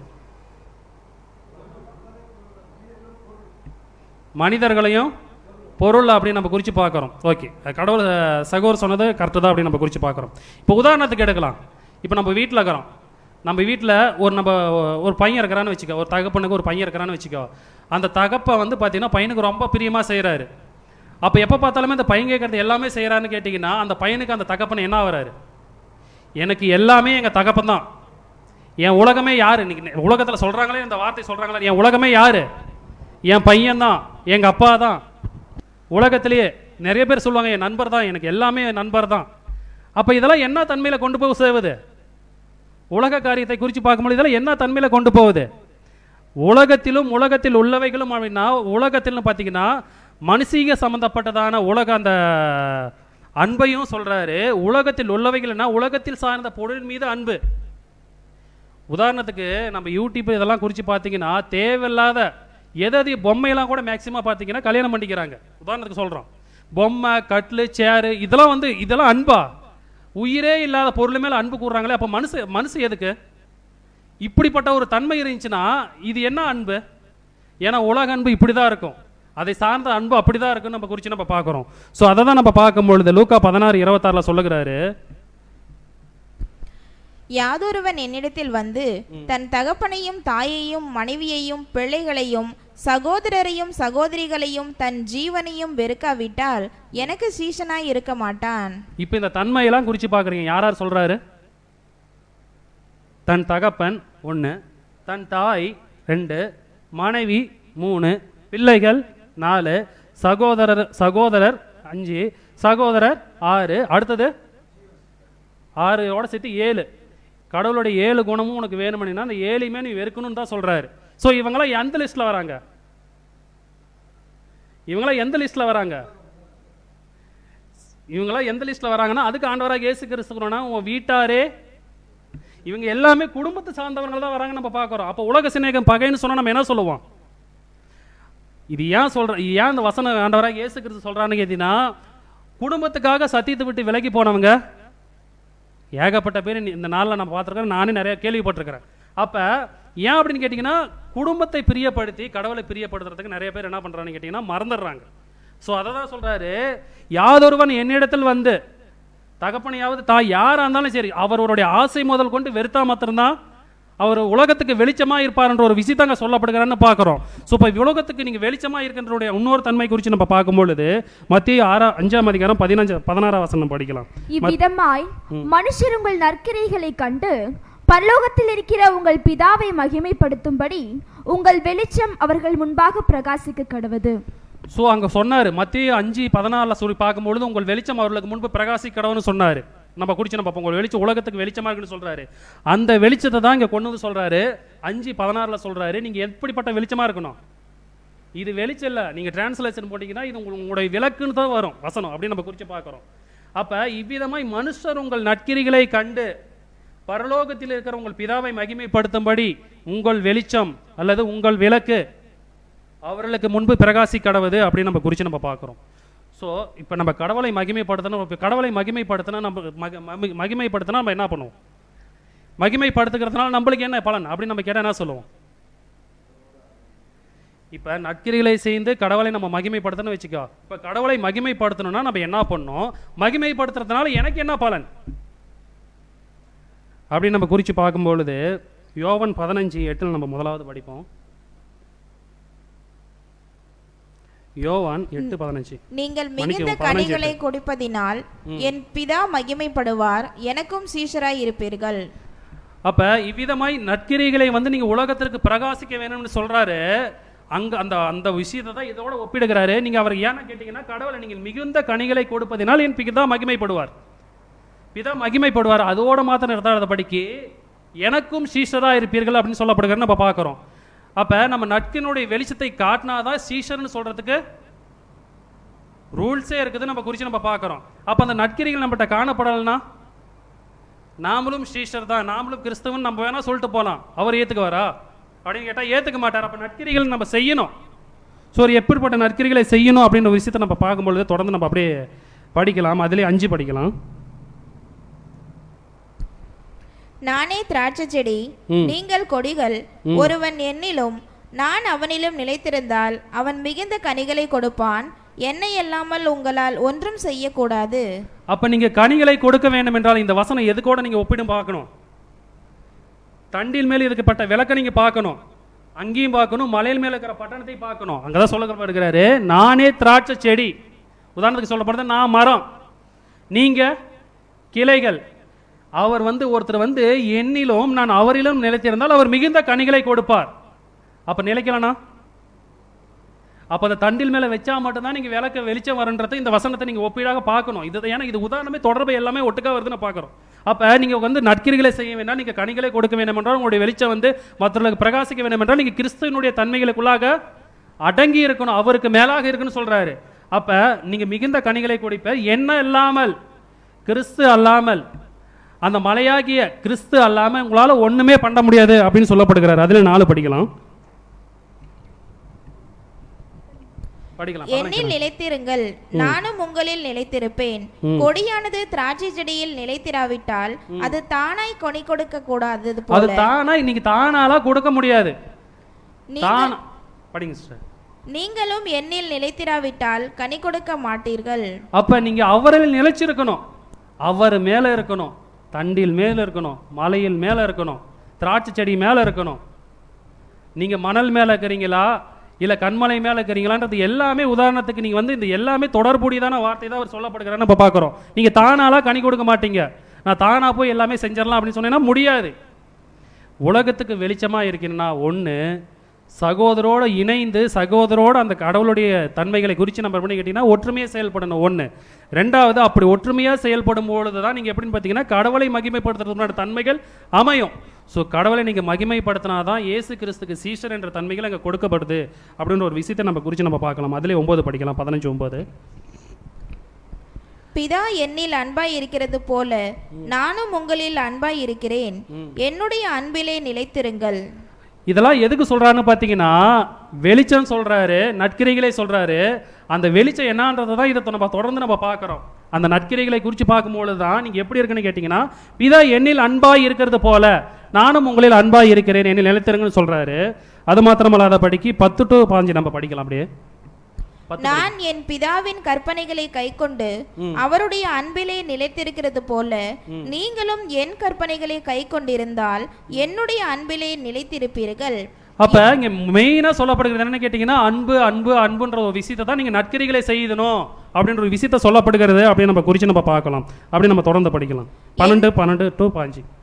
நான் உங்களில் அன்பாய் இருக்கிறது போல நீங்களும் ஒருவரில் ஒருவர் அன்பாய் இருக்க வேண்டும் என்பதே என்னுடைய கற்பனையாய் இருக்கிறது. இதுதான் நற்கிரிகள், இதுதான் உலகத்துக்கு வெளிச்சமாய் தரக்கூடியதான தன்மைகள் அப்படின்னு நம்ம குறித்து நம்ம பார்க்கிறோம். அப்படி படிக்கலாம். ஒருவன் தன் சிநேகிதருக்காக தன் ஜீவனை கொடுக்கிற அன்பிலும் அதிகமான அன்பு ஒருவரிடத்திலும் இல்லை.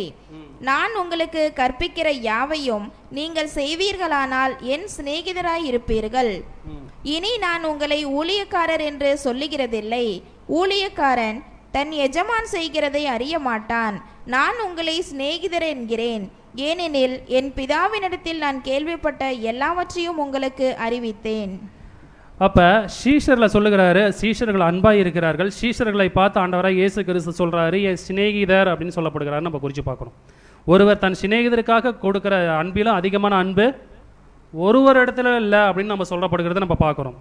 ஸோ இப்போ இந்த நம்ம குறித்து பார்க்கும்பொழுது இயேசு கிறிஸ்து சீஷர்களை பார்த்து சிநேகிதர்னு சொல்லி சொன்னார். ஓகே, நம்ம தெரியும். அப்போ இயேசு கிறிஸ்து சிநேகிதர்னு ஒருத்தர் குறித்து சொல்லும் பொழுது, ஏன்னா வேதத்தில் வந்து கடவுள் சிநேகிதன்னு சொல்கிறவ பார்த்தீங்கன்னா எல்லாத்தையும் சொல்லிட்டாரா அப்படின்னு கேட்டிங்கன்னா, பரிசுத்தவான்களை எல்லாத்தையுமே சொல்லிட்டாரா அப்படின்னு கேட்டிங்கன்னா எல்லாரையும் சொல்ல மாட்டார். சிநேகிதர் அப்படின்னாவே அதுக்குண்டான ஒரு தன்மைகள் காணப்படணும். இப்போ உதாரணத்துக்குமே பார்த்தீங்கன்னா, இவன் என்னுடைய சிநேகிதர். இப்போ சகோதரன்ற தன்மை வேற. சகோதரன்ற தன்மைக்கு என்ன சொல்லுவோம்? அண்ணன் தம்பின்ற ஒரு பொருளை நம்ம சொல்ல போடுவோம். ஆனால் சிநேகிதர்னா நண்பன். ஆங்கிலம் பார்க்கும்பொழுது ஃப்ரெண்ட்ஷிப் அப்படின்னு நம்ம குறித்து ஃப்ரெண்டு அப்படி பெஸ்ட் ஃப்ரெண்டு அந்த மாதிரி அந்த ஆங்கிலம் வந்து பார்த்தீங்கன்னா. ஆனால் இயேசு கிறிஸ்து சீஷர்களை பார்த்து சிநேகிதர்னு சொல்கிறாரு. சிநேகிதர்னா அவர்களுக்கு தன்மை வேணும்ல, சும்மா சிநேகிதர்னு சொல்லிட முடியுமா? அப்போ அவர்களுக்கு என்ன தன்மை வேணும்னு கேட்டால் நம்ம என்ன சொல்லுவோம்? ஏன்னா அவங்களுக்கு தன்மை இருந்தனால தான் சிநேகிதர்னு சொல்கிறாரு. சும்மாலாம் யாரையும் பார்த்து சிநேகிதர்லாம் சொல்ல முடியாது. ஒரு யாரோ ஒருத்தர் ஒன்றும் ஒரு ரெண்டு தாட்டி பழகிறாங்க, 3 தாட்டி பழகிறாங்க, யாருன்னு கேட்டீங்கன்னா எனக்கு தெரிஞ்சவனு தான் சொல்லுவோம். ரொம்ப பழக்கமானதான் என்ன சொல்லுவோம்? என்னுடைய ஃப்ரெண்டுங்க இவர் அப்படின்னு சொல்லி சொல்லுவோம். அப்போ ஆண்டவராக இயேசு கிறிஸ்து சீஷர்களை பார்த்து சிநேகிதன்னு சொன்னால், சிநேகிதருக்குன்னு உன்னோட தன்மைகள் வேணும். சும்மாலாம் சிநேகிதன் யார்ட்டையும் சொல்ல முடியாதுங்க. அப்போ சிநேகிதனா என்ன வேணும்? அது கொடுக்க போகிறாங்க, அன்பு இருக்கணும் அப்படின்னு சொல்கிறாரு. ஆனால் நீதிமொழிகள் 22:11 நம்ம படிக்கலாம். நீதிமொழிகள் 22:11. சுத்த இருதயத்தை விரும்புகிறவர்களுடைய உதடுகள் இனிமையானவைகள், ராஜா அவனுக்கு சிநேகிதன் ஆவான். சீஷர்கள் இந்த தன்மை ஆனார்களா இல்லைங்களா? சீஷர்கள் இந்த தன்மையாக மாறினாங்களா இல்லையா? சுத்த இருதயத்தை விரும்புகளுடைய உதடுகள் இனிமையானவைகள். அப்படியே நம்ம அதிலே நம்ம திருவிழயத்தில் படிக்கலாம். அப்படி அடுத்த ஸ்லைடு. நீ சுத்தமான இருதயத்தையும் கருணை மிக்க வார்த்தைகளையும் விரும்புகிறவனாயிருந்தால் அரசனும் உனக்கு நண்பன் ஆவான். அப்ப சுத்தமான இருதயமா நம்ம மாறினா முதலாவது நம்மள்ட்ட என்ன இருக்கக்கூடாது? அசுத்தமான செய்கை காணப்படக்கூடாது. உதாரணத்துக்கு நம்ம எடுக்கும் பொழுது கடவுளுக்கு பிரியமா இல்லாத எந்த செயலுமே செய்யக்கூடாது. அப்படி செய்யக்கூடாதுன்ற உதாரணத்துக்கு எப்படின்னு கேட்டீங்கன்னா, உன்னுடைய பேச்சு எப்படிப்பட்டதுன்னு கேட்டீங்கன்னா கருணை மிக்க வார்த்தையா இருக்கணும். இந்த கருணைக்குள்ளார சகலமும் அடங்கும். இந்த கருணைக்குள்ளார அன்புல இருந்து எல்லாமே வரணும். அப்ப நீ ஒரு மனுஷன் மேல நீ கருணையா இருக்கிறனா நீ எப்படி இருப்ப? அவன் கெட்டு போகணும்னு நினைக்க மாட்ட. அவனை வந்து உன்னுடைய சுய காரியங்களுக்காக பயன்படுத்த மாட்ட, சுய காரியங்களுக்காக பேச மாட்ட. சுய காரியங்களை வந்து பார்த்து எப்படின்னு கேட்டீங்கன்னா அவனை எந்த விதமான தருணத்திலையும் பயன்படுத்த மாட்டோம். அப்ப கருணை என்ற ஒரு பொருள் எப்படின்னு கேட்டீங்கன்னா, எல்லா வித தருணத்திலும் எப்படின்னு கேட்டீங்கன்னா அவன் நல்லா இருக்கணுமே முடிவு பண்றதுதான் கருணை அப்படின்ற ஒரு விஷயத்தை நம்ம குறித்து பார்க்கிறோம். அப்ப ஆண்டவராகி இயேசு கிறிஸ்து சிநேகிதனா ஆவண வேணும் என்று சொன்னா அங்க சொல்லப்படுகிறது என்ன வைத்தினா, நீ சுத்த இருதயமா இருக்கணும். சீஷர்கள் ஆனார்களா இல்லையா? பேதுரு சொல்லும் பொழுது என் கைகளை மாத்திரமல்ல என் கால்களையும் கழுவுன்னு சொல்ற பொழுது ஆண்டவராக இயேசு கிறிஸ்து என்ன சொல்றாரு பேதுருவை பார்த்து? நீங்கள் எல்லாரும் சுத்தமா இருக்கிறீங்க. சுத்தமா ஆனாங்களா இல்லைங்களா? சுத்தமா இருந்தனாலதான் கிறிஸ்து பார்த்தீங்கன்னா அவர்களுக்கு சிநேகிதர் ஆனார்கள். எல்லாத்தையுமே அவர் கூட தாவீதை குறித்து சிநேகிதன் சொல்லியிருப்பாரு, ஆபிரகாமை குறித்து பார்த்துருப்போம் சிநேகிதன் சொல்லியிருப்பாரு. மற்ற வேதத்தில் வந்து இன்னும் சொல்லியிருக்கிறதுக்கு வாய்ப்பு இருக்குது. ஆனால் எல்லாத்தையுமே சிநேகிதன் சொன்னான்னு கேட்டிங்கன்னா அப்படி கிடையாது. சிநேகிதன்ற ஒரு பொருள் எப்படின்னு குறித்து நம்ம பார்த்தீங்கன்னா இன்னொன்று பார்க்கும்பொழுது ஒளிவு மறை இல்லாததான் சிநேகிதர். அதான் ஆண்டவராக இயேசு கிறிஸ்து சொன்னார், என் பிதாவிலிருந்து நான் என்னென்ன கேள்விப்பட்டேன் எல்லாத்தையுமே நான் கொடுத்துட்டேன். சிநேகிதன்ற ஒரு விஷயம் எப்படின்னு கேட்டிங்கன்னா அவங்களுக்குள்ள அன்பின் தன்மைகள் அப்படின்னு கேட்டிங்கன்னா அதிகமாக இருக்கும். என் பிதா என்னன்னு என்கிட்ட சொன்னாரோ ஒன்று கூட நான் உங்களோட விடாமல் எல்லாமே சொல்லிட்டேன், அதனால தான் நீ சிநேகிதர் அப்படின்னு சொல்கிறாருன்னு இப்போ பார்க்குறோம். உதாரணத்தை பார்த்தீங்கன்னா இப்போ சிநேகிதன் ஒரு விஷயத்தை குறித்து பார்க்கும்பொழுது சில இடத்துல தான் அப்பா கிட்ட, தான் அம்மா கிட்ட, தான் மனைவி கிட்ட, தான் குடும்பத்தில் சொல்ல முடியாத விஷயத்த கூட தான் சிநேகிதத்தை சொல்கிறதுக்கு வாய்ப்பு இருக்குது. தெரியுங்களா? சிநேகிதத்தை சொல்கிறதுக்கு வாய்ப்பு இருக்கும். ஏன் அப்படின்னு கேட்டிங்கன்னா சிநேகிதனுடைய தன்மைகள் அவ்வளவு. அப்போ சிநேகித ஆண்டவரை இயேசு கிறிஸ்து சிநேகிதன்னு சொல்ல வேண்டும் என்றால் எப்படிப்பட்டலான்னு கேட்டிங்கன்னா நம்ம சுத்தமானவர்களாக இருக்கணும். அந்த சுத்தமானவர்களாக இருந்தால் தான் நம்ம அவர்களுக்கு முன்பாக பிரகாசிக்க தன்மையாய் நம்ம மாறுவோம் அப்படின்னு ஒரு வசனத்தை நம்ம குறித்து நம்ம அப்படியே நம்ம தொடர்ந்து நம்ம பார்க்கலாம். ஸோ அது மாத்திரமல்லாத படிக்கு நம்ம அப்படியே படிக்கலாம். 1 தெசலோனிக்கேயர் 5:8 அந்த அன்பு குறித்து நம்ம பார்க்கும்பொழுது அது கனிகளை நம்ம குறித்து பார்க்குறோம். இங்கே அன்பு என்ன சொல்லப்படுகிறது நம்ம பார்க்கலாம். 1 தெசலோனிக்கேயர் 5:8. பகலுக்குரியவர்களாகிய நாமோ தெளிந்தவர்களாய் இருந்து விசுவாசம் அன்பு என்னும் மார்க்கவசத்தையும் இரட்சிப்பின் நம்பிக்கை என்னும் தலைச்சீராவையும் தரித்து கொண்டிருக்க கடவோம். அப்ப அன்பு கனிகளை குறித்து நம்ம பார்த்தோம். இங்க அன்பு என்ன சொல்லுகிறது? பகலுக்குரியவராகிய நாங்கள். பகல்ன்றது ஆதியாகமத்தில் என்ன சொல்லப்படுகிறது? வெளிச்சத்துக்கு பகல் என்று பெயரிட்டார் நம்ம குறித்து பார்க்குறோம். அப்போ வெளிச்சத்தின் கனி, வெளிச்சத்தின் கனி என்னன்னு குறித்து பார்க்கும். வெளிச்சம் என்பது என்னன்னு கேட்டிங்கன்னாவே தெளிவு தான். வெளிச்சம் கேட்டிங்கன்னா எப்படின்னு கேட்டிங்கன்னா தடவி பார்க்குற மாதிரிலாம் கிடையாது, இருளாகிற ஸ்தலமாக அது வெளிச்சம்னு பார்த்தீங்கன்னா தெளிவு. நீங்கள் தெளிவுள்ளவர்களாக இருக்க வேண்டும் என்று சொன்னால் விசுவாசம். ஏன்னா இயேசு கிறிஸ்து அங்கே சொல்லும் பொழுது 1 யோவான் வசனம் இல்லை, 1 யோவான் 2:10 படிக்கும் பொழுது தன் சகோதரனிடத்தில் அன்பு கூறுகிறவனே ஒளியிலே நிலை கொண்டிருக்கிறான்னு நம்ம பார்க்குறோம். அதே மாதிரி இயேசு கிறிஸ்துவ பின்பற்றுகிற அப்படின்னு கேட்டிங்கன்னா ஜீவ ஒளி அடைஞ்சிருப்பான்னு நம்ம பார்க்குறோம். அப்போ அன்பு காணப்படணும், விசுவாசம் சொல்லப்படுகிறது. இதை அடுத்தது குறித்து நம்ம பார்த்தீங்கன்னா ரட்சிப்பின் நம்பிக்கை என்னும் தலை சீராவே நம்ம குறித்து பார்க்குறோம். இப்போ பகலுக்குரியவர்களை நாமே தெளிந்தவர்களாக இருந்து விசுவாசம் அன்பு என்னும் மார்க் அவசத்தை நம்ம குறித்து பார்க்குறோம். எபேசரில் வரும்பொழுது மார்க் அவசத்தை எதை சொல்லப்படுகிறது? எபேசரில் வரும்பொழுது மார்க் அவசத்தை எதை சொல்லப்படுகிறதுன்னு பார்த்தீங்கன்னா எபேசர் 6ஆம் அதிகாரம் 14ஆம் வசனத்தில் குறித்து பார்க்கும்பொழுது சத்தியம் என்னும் கச்சையும் உங்கள் அறையிலே கட்டினவர்களாயும் நீதி என்னும் மார்க் அவசத்தை. அப்ப நீதி என்னும் மார்க் அவசம் இங்க என்ன வருது? நீதி என்னும் மார்க் அவசம் இங்க என்ன வருதுன்னு பார்த்தீங்கன்னா விசுவாசம் அன்புன்னு பார்க்குறோம். அப்ப நீதி எது? இந்த இடத்த வசனத்தை சொல்லும் பொழுது நீதி, அங்க நீதி என்னும் மார்க் அவசன்றாரு. அப்ப நீதி எது? கடவுளுடைய வார்த்தை. அப்ப நீதி எதுன்னு கேட்டீங்கன்னா இந்த இடத்துல வசனத்தில் ஒப்பிடாக பார்க்கும்பொழுது அன்பு விசுவாசம் நீதி அது எங்க வச்சுக்கணும்? மார்க் அவசமா உங்களோட நெஞ்சில் வச்சுக்கணும்னு சொல்றாரு, உங்களுடைய இருதயத்தில் வச்சுக்கணும்னு சொல்றாருன்னு நம்ம குறித்து நம்ம பார்க்குறோம். ஸோ அது மாத்திரமல்ல, அதை படிக்கி ரட்சிப்பின் நம்பிக்கை என்னும் தலைச்சீராவே அப்படின்னு நம்ம குறித்து நம்ம பார்க்குறோம். ஸோ அதை தான் நம்ம பார்க்கும்பொழுது அதுலேயே எபேசியர் 6:17 பார்க்கும்பொழுது ரட்சணியம் என்னும் தலைச்சீராவையும் தேவ வசனமாகிய ஆவியின் பட்டயத்தையும் எடுத்துக்கொள்ளுங்கள் அப்படின்னு நம்ம பார்க்குறோம். அப்போ தலைச்சீரா என்னதுன்னு பார்க்கும்பொழுது ரட்சணியன்னு சொல்லப்படுகிறது. இங்கே என்ன பண்ணுதுன்னா ரட்சணிய நம்பிக்கை. அப்போ ரட்சிப்பை நீங்கள் பட வேணும்னு கேட்டிங்கன்னா நீங்கள் நம்பிக்கை இழந்து போகாத படிக்கு. ஏன்னா நீதிமன்றம் எப்படின்னு கேட்டிங்கன்னா தான் மரணத்திலும் நம்பிக்கை உள்ளவனாக இருக்கிறான்.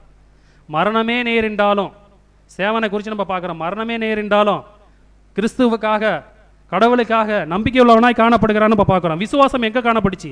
ஏன்னா விசுவாசம் இங்கே மார்க் அவசரம் பார்க்குறோம். எபேசில் எங்கே சொல்லப்படுது? கேடயமாகிய. அப்போ கையில் இருக்கிறது எங்கே வரணும்? நெஞ்சில் இருந்தால் தான் ஃபஸ்ட்டுக்கு கைக்கே வரும்.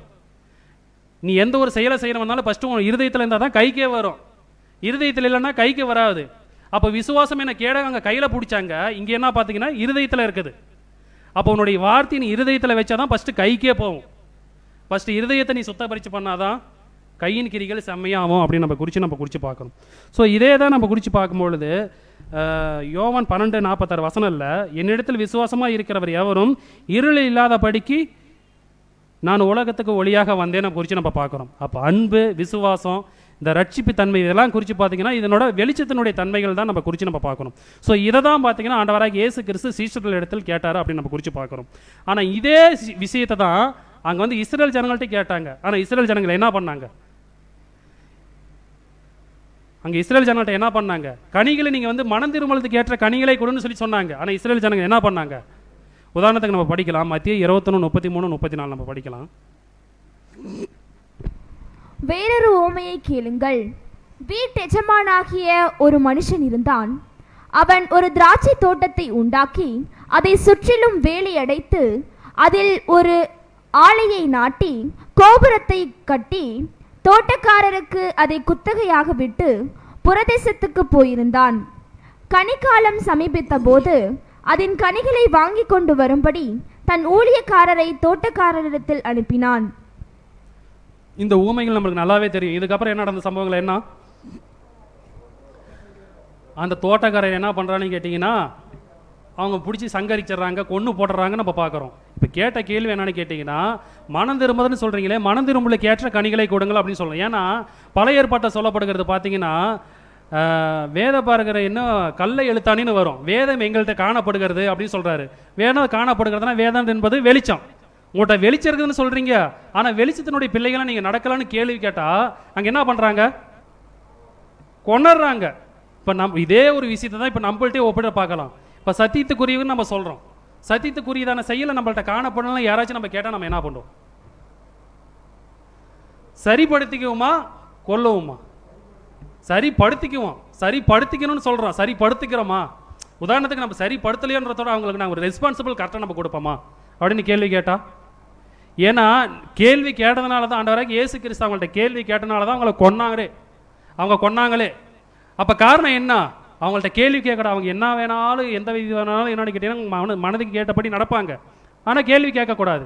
அப்போ கேள்வி கேட்டனால தான், வசனத்தை வச்சு கேள்வி கேட்டனால தான் நீங்கள் வேதம் உங்கள்கிட்ட இருக்குதுன்னு சொல்கிறீங்க, வெளிச்சம் உங்கள்கிட்ட இருக்குதுன்னு சொல்கிறீங்க, ஆனால் வெளிச்சத்தின் தன்மையை நீங்கள் நடக்கிற இருளின் தன்மையாக நடக்கிறீங்கன்னு கேள்வி கேட்கும்பொழுது அவரை பிடிச்சி சிலுவையில் அரைஞ்சாங்கன்னு ஃபைனலாக நம்ம குறித்து நம்ம பார்க்குறோம். ஸோ அதுதான் ரோமர் 1:21 நம்ம படிக்கலாம். ரோமர் 1:21. அவர்கள் தேவனை அறிந்தும் அவரை தேவன் என்று மகிமைப்படுத்தாமலும் ஸ்தோத்தரியாமலும் இருந்து தங்கள் சிந்தனைகளினாலே வீணரானார்கள். உணர்வில்லாத அவர்களுடைய இருதயம் இருளடைந்தது. அப்ப அவரை அறிந்தும் அவரை கடவுள் என்று மகிமைப்படுத்தாமல் அவர் ஸ்தோத்தரியாமலும் இருந்து, ஸோ இதே இந்த இதுல கொடுத்தீங்கன்னா நம்மளுக்கும் பார்க்குறோம். அப்போ கடவுளை நம்ம மகிமைப்படுத்துறதுனால தன்மை நம்ம, ஏன்னா மகிமைப்படுத்த நம்ம குறித்து பார்த்த நற்கரிகளை செய்யணும். அதுதான் விளக்கு. உலகத்தை நீங்கள் வெளிச்சமாக இருக்கீங்கன்னா நீங்கள் நற்கரை தான் விளக்கு. அந்த விளக்காக நீங்கள் எரிய வேணும் என்றால் உங்கள்கிட்ட அன்பு, விசுவாசம் இதெல்லாம் காணப்படுகணும்னு குறித்து நம்ம பார்க்குறோம். ஸோ அது மாத்திரம் படிக்க இவைகளை செய்ய வேண்டும் என்று சொன்னால் எப்படிப்பட்டவர்களாக இருக்குன்னு கேட்டிங்கன்னா உணர்வு உள்ளவர்களாக இருக்கணும். அப்போ உணர்வு இல்லைன்னா என்ன ஆயிரும்? உங்களுடைய இருதயம் இருளடைந்துன்றாரு. அப்போ உணர்வு நம்மளுடைய வாழ்க்கை தளத்தில் ரொம்ப அவசியம். அப்போ உணர்வு காணப்படுகிறதா? ஏன்னா கடவுளை தெரிஞ்சும் கடவுள் என்று மகிமைப்படுத்தாமலும் ஸ்தோத்திராமலும் வந்து தங்கள் சிந்தனைகளை வீணரானார்கள்.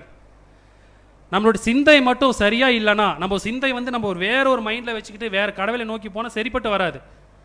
ஏன்னா பவுல் ஒரு இடத்துல சொல்லும் பொழுது நம்ம அநேக விஷயங்களை தவறுகிறோம் அப்படின்னு பவுல் ஒரு இடத்துல சொல்லுவார், நம்ம குறித்து பார்க்குறோம். ஆனால் நீதிமொழி ஒரு இடத்துலயும் அநேக விஷயம் நம்ம தவறுது எப்படின்னு கேட்டிங்கன்னா நம்ம சிந்தை நம்ம தவறாக வச்சுக்கிறதுனால தான் அநேக விஷயத்தை தவறுதுன்னு பார்க்குறோம். அப்போ அநேக நம்ம விஷயத்தை நம்ம தவறுகிற விஷயம் என்னவென்று பார்க்கும்பொழுது நம்ம சிந்தை தூய்மையாக வச்சுக்கிறது இல்லை. குறிப்பாக கிறிஸ்து இயேசுவை தேடாமல் நம்ம வேற ஏதோ தேடிக்கிட்டு இருந்தால் நம்ம சிந்தை தூய்மையாக இருக்காது அப்படின்னு சொல்கிறார். அப்படி இல்லை அப்படின்னா உங்களுடைய இருளை இறுதி அடையும். அப்போ இருள் அடையணும் குறித்து நம்ம பார்க்குறோம். அப்போ உணர்வு நம்மளுடைய வாழ்க்கை தரத்தில் ரொம்ப அவசியம் நம்ம குறித்து பார்க்குறோம். இப்போ இஸ்ரேல் ஜனங்க கிறிஸ்துவை ஏற்றிக்கொள்ளலை, கடவுளை ஏற்றுக்கிட்டாங்கன்னு பார்க்குறோம். ஆனால் கடவுளுக்கு உண்டான செயல் அவங்கள்ட்ட காணப்படுகலை. ஆனால் நம்ம லூக்கா 6:46 நம்ம குறித்து பார்க்குறோம். லூக்கா 6:46. என்னை ஆண்டவரே ஆண்டவரே என்று நீங்கள் சொல்லியும் நான் சொல்லுகிறபடி நீங்கள் செய்யாமற் போகிறது என்ன? நம்ம கடவுளையும் அறிஞ்சிருக்கிறோம், குமாரனையும் அறிஞ்சிருக்கிறோம். அவங்கள காட்டிலும் நம்ம விசுவாசத்தில் வந்து அறிஞ்சிருக்கோம் நம்ம குறித்து பார்க்குறோம். ஆனால் நம்ம வந்து இயேசுவை தான் நம்ம பின்பற்றுறோம் அப்படின்னு சொல்கிறோம். ஆனால் இயேசு என்ன சொல்கிறாரு? நீங்கள் ஆண்டவரே ஆண்டவரே நீங்கள் சொல்கிறதுனால உங்களுக்கு என்ன பலன்? நான் சொல்கிறத நீங்கள் செய்யலை, நீங்கள் மனசும் மாமிசம் விரும்பினபடி செய்கிறவர்களாய் காணப்பட்டால் எப்படி நீங்கள் என்னை வந்து பின்பற்றுங்கன்னு சொல்ல முடியும்? அப்போ கடவுளையும் குமாரனையும் அறிஞ்சிருக்கிறேன்னு சொல்லுகிறவ அவர் சொன்னபடி செய்யணும். சொன்னபடி செய்யலை அப்படின்னு கேட்டிங்கன்னா ஒரு பலனும் இல்லை அப்படி ஒரு விஷயத்தை நம்ம குறித்து நம்ம பார்க்கணும். ஸோ அப்போ மத்தேயு 5:15 குறித்து நம்ம பார்க்கும்பொழுது அந்த விளக்கு தண்ணீர் மேலே வைக்கப்பட்டிருக்கிறதா அந்த ஒரு காரியத்தை குறித்து நம்ம பார்த்தோம். ஸோ இதே காரியத்தை குறித்து நம்ம பார்க்கும்பொழுது மார்க் லூக்காவில் மட்டும் நம்ம பார்த்து இந்த பாடத்தை முடிச்சிடலாம். மார்க் 4:24 நம்ம படிக்கணும். மார்க் 4:21. பின்னும் அவர் அவர்களை நோக்கி, நீங்கள் கேட்கிறதை கவனியுங்கள். எந்த அளவினால் அளக்கிறீர்களோ அந்த அளவினால் உங்களுக்கும் அளக்கப்படும், கேட்கிற உங்களுக்கு அதிகம் கொடுக்கப்படும். Mark 4:21 sister. பின்னும் அவர் அவர்களை நோக்கி, விளக்கை தண்டின் மேல் வைக்கிறதற்கே அன்றி மரக்காலின் கீழாகிலும் கட்டிலின் கீழாகிலும் வைக்கிறதற்கு கொண்டு வருவார்களா? மத்திய 5:15 குறித்து பார்க்கும்பொழுது ஒரு விஷயத்தை சொல்லிக்கிறாரு. ஆனால் இங்கே ஒரு விஷயத்தை சேர்த்திருக்கிறாரு சொன்னால் நம்ம எதை சொல்லுவோம்? மத்தியக்கும் மார்க்கும் ஒரு டிஃப்ரெண்ட் காணப்படுகிறது. என்னது அப்படின்னு கேட்டால் நம்ம என்ன சொல்லுவோம்? மத்தியில் மரக்காலிகள் மட்டும்தான் வரும், கட்டில் வராது அப்படின்னு நம்ம குறித்து நம்ம பார்க்குறோம். அப்போ ஏன் அப்படி நம்ம பார்க்கும்பொழுது மார்க்கு மரக்காலையும் சொல்லப்படுகிறாரு, கட்டிலையும் சொல்லப்படுகிறாரு அப்படின்னு நம்ம குறித்து நம்ம பார்க்குறோம். ஸோ இந்த வசனத்தை வந்து அவர் எங்கே போதிக்கிறான்னு பார்த்தீங்கன்னா கடலோர அருகேயுமே போதிக்கிறான்னு நம்ம பார்க்குறோம். அது வந்து மலையில் மேலே போதிச்சார், இது கடலோரத்தில் போதிச்சார்னு வந்து முன்பு வசனத்தில் இங்கே படிக்கலாம். ஸோ இந்த வசனத்தை அவர் சொல்கிறதுக்கு முன்பதாக எந்த வசனத்தை தொடர்புடையதாக அவர் சொல்லிட்டு வரான்னு பார்த்தீங்கன்னா மார்க் 3:20 முடிச்சு நீங்கள் பார்த்தீங்கன்னா அதை பார்த்துக்குங்க. மார்க் 3:20 குறித்து பார்க்கும்பொழுது அங்கே வந்து பார்த்தீங்கன்னா நல்ல விதையை விதைக்கிற அந்த மனுஷகுமாரன் சொல்கிறார். அதாவது விதையை குறித்து பார்க்குறாரு. அந்த விதையை சொல்லிட்டு தான் அதுக்கப்புறம் என்ன பண்ணுறாருன்னு கேட்டிங்கன்னா இங்கே வராரு நம்ம குறித்து பார்க்குறோம். அப்போ அந்த விதையினுடைய தன்மைகளை குறித்து பார்க்கும்பொழுது மூன்று தன்மைகள் என்னன்னு பார்த்தீங்கன்னா அது வந்து பார்த்தீங்கன்னா அது வந்து கெட்டு போகிற தன்மையாக சொல்லப்படுகிறது நம்ம பார்க்குறோம். ஸோ அந்த கெட்டு போகிற தன்மை தான் எதுன்னு குறித்து பார்த்தீங்கன்னா மரக்கால். அப்போ அவங்க என்ன பண்ணுறாங்கன்னு கேட்டிங்கன்னா தங்களுடைய மரக்காலாக மூடி வச்சுறாங்க. இதை அடையாளமாக சொல்லிட்டு வராங்கன்னு நம்ம பார்க்குறோம். அப்போ அந்த மரக்கால் மூடி வைக்கிறவர்கள் அந்த நல்ல நேரத்தில் விதைக்கப்பட்டவர்கள் தான் யார்? உலகத்துக்கு வெளிச்சமாய் காணப்படுகிறார்கள். அப்போ 3 to 20 வந்து அதுக்கு தொடர்புடையதாக காணப்படுகிறது. 22வது வசனத்தை குறித்து பார்க்கும்பொழுது நீங்கள் அந்த வெளியரங்கமாகாத அந்தகாரமும் இல்லை அப்படின்ற வசனத்தை வருகிறது நம்ம பார்க்குறோம். ஸோ அது மாத்திரமல்ல, அதை படிக்கி 24 to 25 நீங்கள் பார்த்தீங்கன்னா நீங்கள் எந்த அளவினால் அளக்கிறீங்களோ அந்த அளவினால் உங்களுக்கும் அளக்கப்படும் அப்படின்னு சொல்லப்படுகிறது நம்ம பார்க்குறோம். ஸோ இதே தான் வந்து லூக்கா 8ஆம் அதிகாரம் 5ஆம் வசனத்தை நம்ம லூக்கா 8:14 நம்ம படிக்கணும். ஒருவனும் விளக்கை கொளுத்தி அதை ஒரு பாத்திரத்தினாலே மூடவும் மாட்டான், கட்டிலின் கீழே வைக்கவும் மாட்டான். உள்ளே பிரவேசிக்கிறவர்கள் அதன் வெளிச்சத்தை காணும்படிக்கு அதை விளக்கு தண்டின் மேல் வைப்பான். இப்ப மார்க்குக்கும் இது ஒரு டிஃபரன்ஸ் வருது. இது என்ன சொல்றாரு? உள்ளே பிரவேசி, அதாவது பாத்தீங்கன்னா ஒரு சில இடத்து பாத்தீங்கன்னா உண்மையில சொல்லும், இங்க வந்து பாத்தீங்கன்னா நம்ம படிக்கலாம். அப்ப இதை நம்ம குறித்து பார்க்கும்பொழுது அங்க மரக்கால்னு சொல்றாரு, இங்க என்ன சொல்றாரு? பாத்திரம் அப்படின்னு சொல்றாருன்னு இப்ப பார்க்குறோம். அப்ப மூடுறதுக்கு என்னது? அதாவது அந்த வெளிச்சத்தை மூடுறதுக்கு என்ன வருது? ஒரு பாத்திரம். அப்ப அதாவது உதாரணத்துக்கு தான் சொல்றாரு, அப்படி மூடுவார்களா அப்படின்னு ஒரு கேள்வி தாங்க எழுப்புறாருன்னு நம்ம குறித்து பார்க்குறோம். அப்ப பாத்திரம் என்பது யாரு? பாத்திரம் என்பது குறிப்பாக பார்த்தீங்கன்னா ஆண்டவராக இயேசு கிறிஸ்து பவுல் வந்து பிடிக்கணும் பார்த்தோன்னா மனுஷர்களை குறிச்சுக்கு தான் பார்க்குது. அப்போ மூடுவார்களா? இப்போ பாத்திரத்தை விளக்கை வச்சு மூடுவார்களா அப்படின்னு கேட்டால் மூடுவார்களான்னு கேட்டால் மூடினாங்களா இல்லையா? மூடினாங்களா இல்லையா? வெளிச்சத்தை தராதபடிக்கு தடை பண்ணாங்களா இல்லையா? தடை பண்ணாங்க. அப்போ அப்படிலாம் நீங்கள் பண்ண மாட்டீங்க, வீட்டில் இருக்கிற வெளிச்சத்துக்கு நீ அப்படி பண்ண மாட்டீங்க, இப்படி ஏன் பண்ணுறீங்கன்னு உதாரணத்துக்கு தான் அங்கே சொல்லப்படுகிறான்னு நம்ம பார்க்குறோம். ஸோ இதே தான் இந்த வசனத்தை லூக்கால சொல்கிறதுக்கு முன்னாடி பார்த்தீங்கன்னா 5 to 15 பார்த்தீங்கன்னா ஊமையை குறித்து சொல்கிறாரு. அப்போ 3 நிலை எதுன்னு பார்த்தீங்கன்னா மரக்காலால் மூடி வைக்கப்பட்டது அப்படின்னு ஒரு விஷயத்தை அங்கே சொல்லப்படுகிறது பார்க்குறோம். அந்த மரக்கால் கட்டில அப்படின்னு சொல்லப்படுகிறது நம்ம பார்க்குறோம். அந்த நல்ல நிலத்தில் விதைக்கப்பட்டவர் தான் பார்த்தீங்கன்னா அந்த பிரகாசமாக இருந்தவர்கள் அப்படின்னு சொல்லப்படுகிறது அப்படின்னு ஒரு விஷயத்தை நம்ம குறித்து நம்ம பார்க்குறோம். ஸோ இங்கே நம்ம பார்க்குறதுக்கு முன்பதாக லூக்கா 8:17 நம்ம 18 நம்ம படிக்கலாம். வெளியரங்கமாகாத ரகசியமும் இல்லை, அறியப்பட்டு வெளிக்கு வராத மறைப்பொருளும் இல்லை. ஆதலால் நீங்கள் கேட்கிற விதைத்ததை குறித்து கவனியுங்கள். உள்ளவன் எவனோ அவனுக்கு கொடுக்கப்படும், இல்லாதவன் எவனோ அவன் தனக்குண்டென்று நினைக்கிறதும் அவனிடத்திலிருந்து எடுத்துக்கொள்ளப்படும் என்றார். அப்ப எல்லாமே ஒரு நாளைக்கு வெளியரங்கமா ஆகும் அப்படின்னு சொல்லப்படுகிறாரு நம்ம பார்க்குறோம். வெளியரங்கமா ஆகுதுன்னா தெரியும், அது நம்ம பின்வர காரியங்களை குறித்து நம்ம பார்க்குறோம். ஆக இங்கே வசனம் 18 சொல்லுகிறது, ஆதலால் நீங்கள் கேட்குற விதத்தை கவனியுங்கள். உள்ளவர் எவரோ அவருக்கு கொடுக்கப்படும், இல்லாதவர் எவரோ அவருக்கு தனக்கு உண்டானதை நினைக்கிறது எல்லாம் அவரிலிருந்து எடுத்துக்கொள்ளப்படும் அப்படின்னு சொல்லப்படுகிறன்னு பார்க்குறோம். இது நீதியா? உள்ளவர் எவரோ கொடுக்கப்படுன்றது நீதியா? இல்லாதவர்கிட்ட இருந்து உள்ளதையும் எடுத்து கொடுப்படுறது இது நீதியா? நம்ம கேட்டால் என்ன சொல்லுவோம்? உதாரணத்துக்கு போய் என்கிட்ட ஒரு 1000 ரூபா பணம் இருக்குது, உங்கள்கிட்ட 10 ரூபா தான் இருக்குது. இப்போ 1000 ரூபா இருக்கிறவங்ககிட்ட வந்து 10 ரூபா கொடுப்போமா, இல்லை 10 ரூபா இருக்கவங்கள்ட்டையும் மறுபடியும் எடுத்துக்கோமா அப்படின்னு கேட்டால் நம்ம என்ன சொல்லுவோம்? உலகம் என்ன பண்ணோம்? இப்படி தான் பண்ணோம். ஆனால் கடவுளோட நீதி என்ன சொல்லுகிறது? ஏன் அப்படி சொல்கிறான்னு பார்த்தீங்கன்னா அவங்க என்ன பண்ணுறாங்க, அந்த தாளந்தை என்ன பண்ணிடுறாங்க, புதைச்சிடுறாங்க. நம்ம பார்க்குறோம். எபேசியர் 5:10 படிக்கணும். எபேசியர் 5:10 நம்ம படிக்கலாம். கர்த்தருக்கு பிரியமானது இன்னதென்று நீங்கள் சோதித்து பாருங்கள். படிக்கலாம், அப்படியே பாருங்க. கனியற்ற அந்தகார கிரியைகளுக்கு உடன்படாமல் அவைகளை கடிந்து கொள்ளுங்கள். அவர்களால் ஒளிப்பிடத்தில் செய்யப்படும் கிரியைகளை சொல்லுகிறதும் அவலட்சமாய் இருக்கிறதே. அவைகளெல்லாம் கடிந்து கொள்ளப்பட்டு வெளிச்சத்தினால் வெளியரங்கமாகும், வெளியரங்கமாகுகிறதெல்லாம் வெளிச்சமாய் இருக்கிறது. அப்ப வெளியரங்கமாகுது அப்படின்னு சொல்றாருல்ல, வெளியரங்கமாகிறதுன்ற பொருள் என்ன? அது ஒரு நாளைக்கு வெளிச்சமாகுதுன்னு தான் சொல்லப்படுகிறாரு நம்ம பார்க்குறோம். நீங்க எவ்வளவுதான் எப்படி தான் நன்மையாக காட்டிக்கிட்டாலும் ஒரு நாளைக்கு என்ன வரும்? அது வெளியரங்கமாக ஆகும். 1000 வருஷம் அரசாட்சியில் கிடையாது, இப்பயே ஆகும். நம்ம என்ன பண்ணாலும் உண்மைத்தன்மை வெளியாகுமா இல்லையா? கண்டிப்பாக உண்மைத்தன்மை வெளியாகும் அப்படின்னு நம்ம குறித்து நம்ம பார்க்குறோம். அதிலே நம்ம அப்படியே 14 படிக்கலாம். அதனால் தூங்குகிற நீ விழித்து மரித்தோரை விட்டு எழுந்திரு, அப்பொழுது கிறிஸ்து உன்னை பிரகாசிப்பார் என்று சொல்லி இருக்கிறார். அப்ப முன்பு சொல்லப்பட்ட அந்த 4 வசனத்துக்கு உண்டான தன்மைகளை குறித்து தான் பார்க்கும்பொழுது இங்க சொல்லப்படுகிறது. ஏன் இதை சொல்லுகிறேன்னு கேட்டீங்கன்னா, உதாரணத்துக்கு மரக்கால் என்பது மூடி வைப்பது, கட்டில் என்பது என்னது? கட்டில் கீழே வைப்பது, அது மூடுவது. உதாரணத்துக்கு கட்டில் எதுக்கு?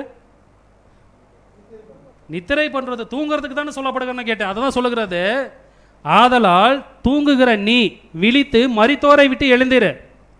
தூங்குகிற நற்கிரிகளை செய்யாம இருக்கிறவங்க எல்லாமே எப்படிப்பட்டவர்களா இருக்கிறாங்க? நித்திரையில தான் இருக்கிறாங்க. அந்த நித்திரை அப்படியே நித்திரையா இருந்துச்சுன்னா ஒரு நாளைக்கு எந்த நித்திரையா போயிடும்? மரண நித்திரை காணப்படுதுன்னு சொல்கிறாரு. அப்ப நீங்க தூங்குகிற மருத்துவரை விட்டு எழுி நற்கிரிகளை செய்ய, கிறிஸ்துவ மேல இரு, கிறிஸ்து சொன்ன உபதேசம் நட, வேற விஷயத்த நீ வந்து நடக்காத அப்படின்னு சொல்றாரு. அப்படி ஒருவேளை நீ நடந்தீங்கன்னா என்ன பண்றாரு? கிறிஸ்து உன்னை பிரகாசிப்பாரு. அப்ப நீ செய்யறதுக்கு என்ன பண்ணணும்னு கேட்டீங்கன்னா, முயற்சி பண்ணு.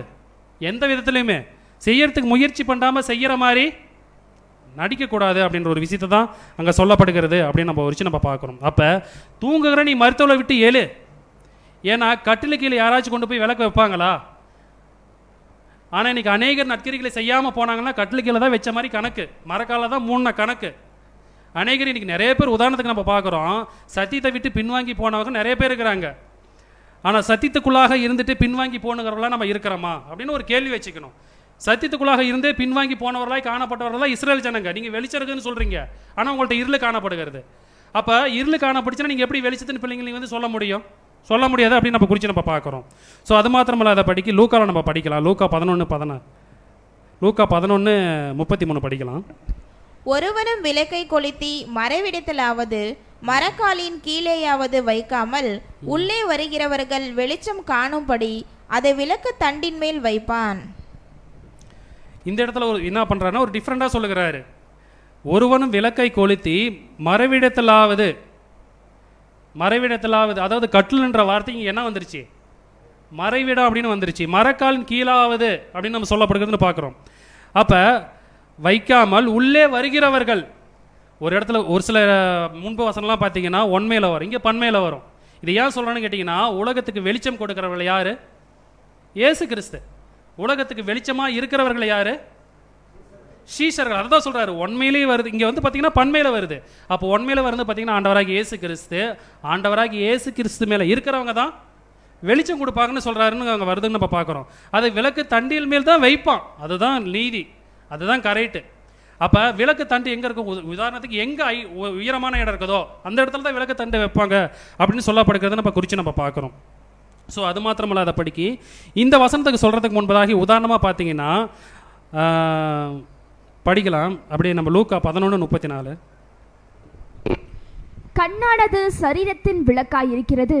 உன் கண் தெளிவாயிருந்தால் உன் சரீரம் முழுவதும் வெளிச்சமாயிருக்கும். உன் கண் கெட்டதாய் இருந்தால் உன் சரீரம் முழுவதும் இருளாயிருக்கும். அப்ப கண்ணானது சரீரத்தின் விளக்காய் காணப்படுகிறது அப்படின்னு சொல்லப்படுகிறதுன்னு பார்க்குறோம். இதுலையும் பார்த்தீங்கன்னா ஒரு சிலர் விஷயம் நம்மளுக்கு தெரியணும். என்ன கண்ணானது விளக்கா இருக்குது அப்படின்னா, உதாரணத்துக்கு விளக்குன்னு பார்த்தீங்கன்னா வசனத்தை கூட நம்ம சொல்லப்படுகிறதுன்னு பார்க்கணும். வசனத்தை வந்து விளக்கு சொல்லப்படுகிறதுன்னு பார்க்க, அதாவது நான் கண்ணானது விளக்கு. அப்போ நம்ம கண் தூய்மையாக இருக்கிறதா அப்படின்னு கேட்டால், நம்மளுடைய கண் எப்படின்னு கேட்டீங்க வெளிச்சமாக தெரியுது அப்படின்னு சொல்லப்படுகிறத பார்க்கிறோம். ஆனால் அந்த வெளிச்சம் எப்படிப்பட்டதாக இருக்குது ஏன்னு கேட்டிங்கன்னா, வீட்டில் மேலே இருக்கிறவங்க எப்படி இருக்குன்னு கேட்டிங்கன்னா தண்டில் மேலே தான் வைப்பாருன்னு பார்க்குறோம். இப்போ உதாரணத்துக்கு பார்க்கும்பொழுது இந்த கண் எங்கே இருக்குது? கண் எங்கே இருக்குன்னு கேட்டிங்கன்னா தலையில் இருக்குது. அப்போது ஏன் சொல்கிறோம் பார்த்தீங்கன்னா, மலையில் மேலே இருக்குது. விளக்குனா மலையில் மேலே இருந்துச்சுன்னா இன்றைக்கி பிரகாசமாக இருக்குன்னு பார்க்குறோம். அப்போ தலையில் மீது இருந்தால் தான் கண் எங்கே இருக்கும்? இது ஏன் உதாரணம் சொல்ல பார்க்குதுன்னா, கண்ணுக்கு தலை எப்படின்னு கேட்டிங்கன்னா தண்டு மாதிரி, உதாரணத்துக்கு மலை மாதிரி. கழுத்து எங்கே தான், தலை எங்கே தான் இருக்குன்னு கேட்டிங்கன்னா கழுத்து சரீரத்துக்கு மேலே தான் இருக்கணும். இதுதானே நீதி. இது எப்படி இந்த மாதிரி இருக்கிறதோ அதே மாதிரி நீங்கள் எப்படி இருக்கணும்? அந்த வெளிச்சத்தை, அதை தான் சொல்கிறாரு. அவங்க தண்டு எப்படி விளக்கை கொளுத்தி தண்டில் மேலே எப்படி வைப்பார்கள், அதுதானே நீதி. அப்போ சரீரம்னா எப்படி? சரீரம் எப்படின்னா சரீரத்துக்கு தண்டு எது? தலை. அப்போ தலையில மேலே தானே இருக்கணும். அப்போ நம்முடைய செய்கள் எப்படி இருக்கணும்? தலையை மகிமைப்படுத்துகிறதான செயலாக இருக்கணும். எந்த தலையை? கிறிஸ்து என்கின்ற அந்த தலையை மகிமைப்படுத்தணும். அதுதானே நீதி.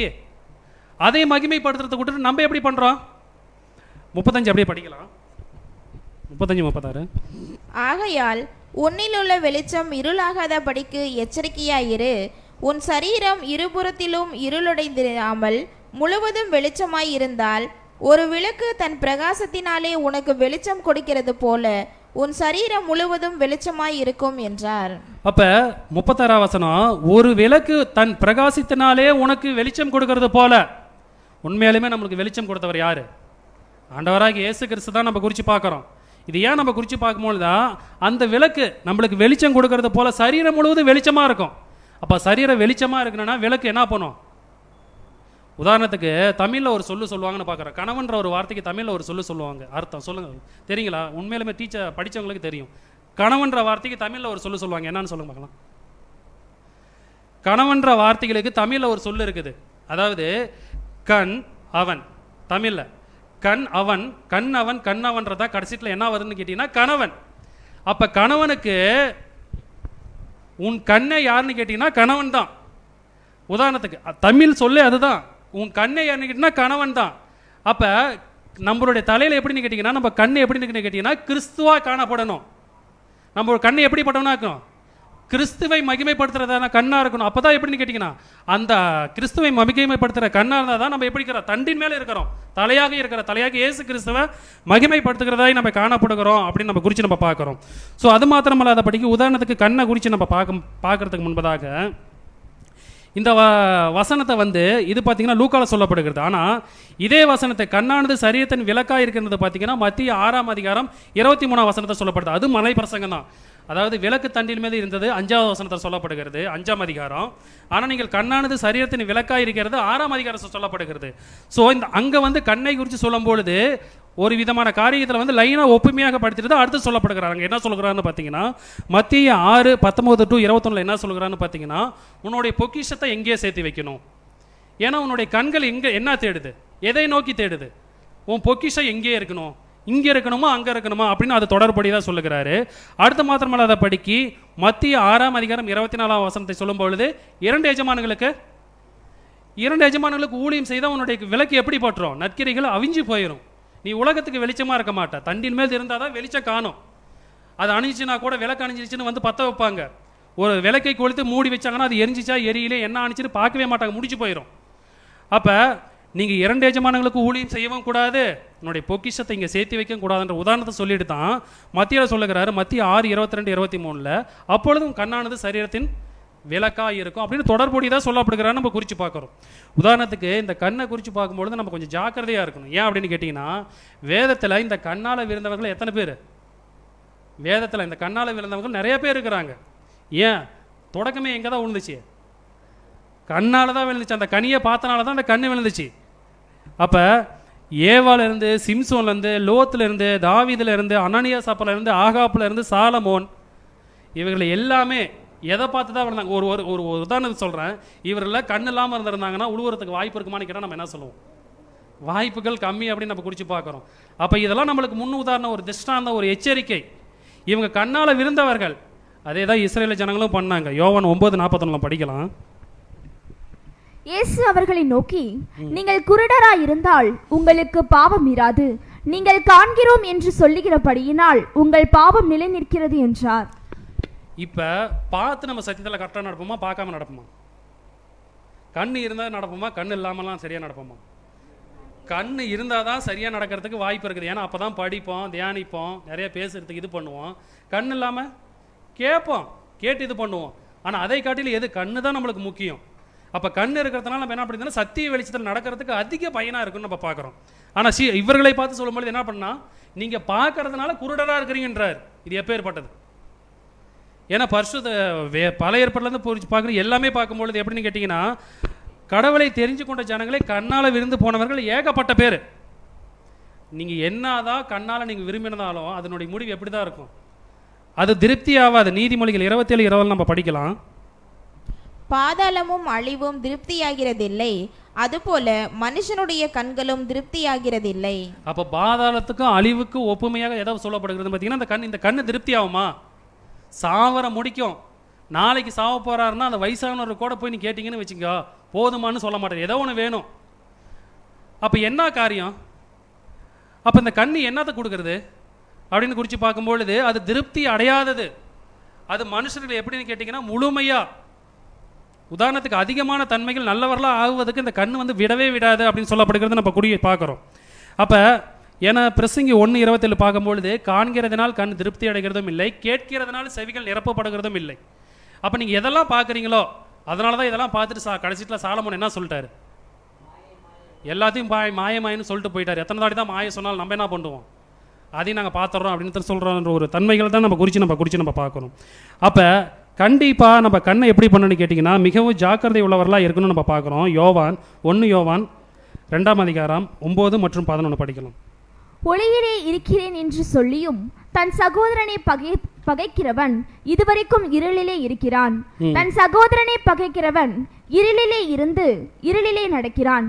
இருளானது அவன் கண்களை குருடாக்கினபடியால் தான் போகும் இடம் இன்னதென்று அறியாதிருக்கிறான். அப்போ பகைத்தல் அப்படின்ற ஒரு வாழ்க்கையில் குறித்து பார்க்கும்பொழுது கிறிஸ்தவர்களுக்கும் கண்டிப்பாக இருக்கவே கூடாது. அதாவது கடவுளும் ஆண்டவராக இயேசு கிறிஸ்துவும் சத்துருன்னு சொல்லுவாங்க, வசனம் காணப்படுகிறது. ஆனால் சீஷர்கள் யாராவது என் சத்துரு அப்படின்னு சொல்கிற வசனம் காணப்பட்டிருக்குதா அப்படின்னா அவர் அப்படி அவர் நம்மளுக்கு சொல்லிக் கொடுக்கவே இல்லை. சத்துருவையும் சிநேகின்னு மட்டும்தான் நம்மளுக்கு சொல்லி கொடுத்துருக்கிறாரு. எப்பேற்பட்டவராக இருந்தாலும் சிநேகிக்கு மட்டும்தான். அப்போ ஏன் சொல்கிறேன்னு கேட்டிங்கன்னா, உதாரணத்துக்கு இவர் எனக்கு ஆவாதவன், இவர் எனக்கு பிடிக்கல, எப்பேற்பட்டவராக இருந்தாலும் சொல்லக்கூடாதுன்றது தான் வசனம் நம்மளுக்கு சொல்லப்படுகிறது. அது பேர் என்ன, பகைவன். யாரை பகைப்போம், எதிரியை பகைப்போம், சத்ருவை பகைப்போம், நம்மளுக்கு ஆவாதவங்க பகைப்போம், நம்ம பேச்சை கேட்காதவங்களை பகைப்போம், நம்மளுக்கு விரோதமாக செய்கிறத பகைப்போம். அப்படி அந்த பேர் பகைச்சா வசனம் சொல்லப்படுகிறது. எப்பேற்பட்டவனாக இருந்தாலுமே நீ பகைக்கக்கூடாது. நீ சத்ருவை போய் எண்ணாமல் சகோதரனாக எண்ணி புத்தி சொல்லு, முடிஞ்ச அளவுக்கு சொல்லி, ஏற்றுக்கலாம் போகட்டும்.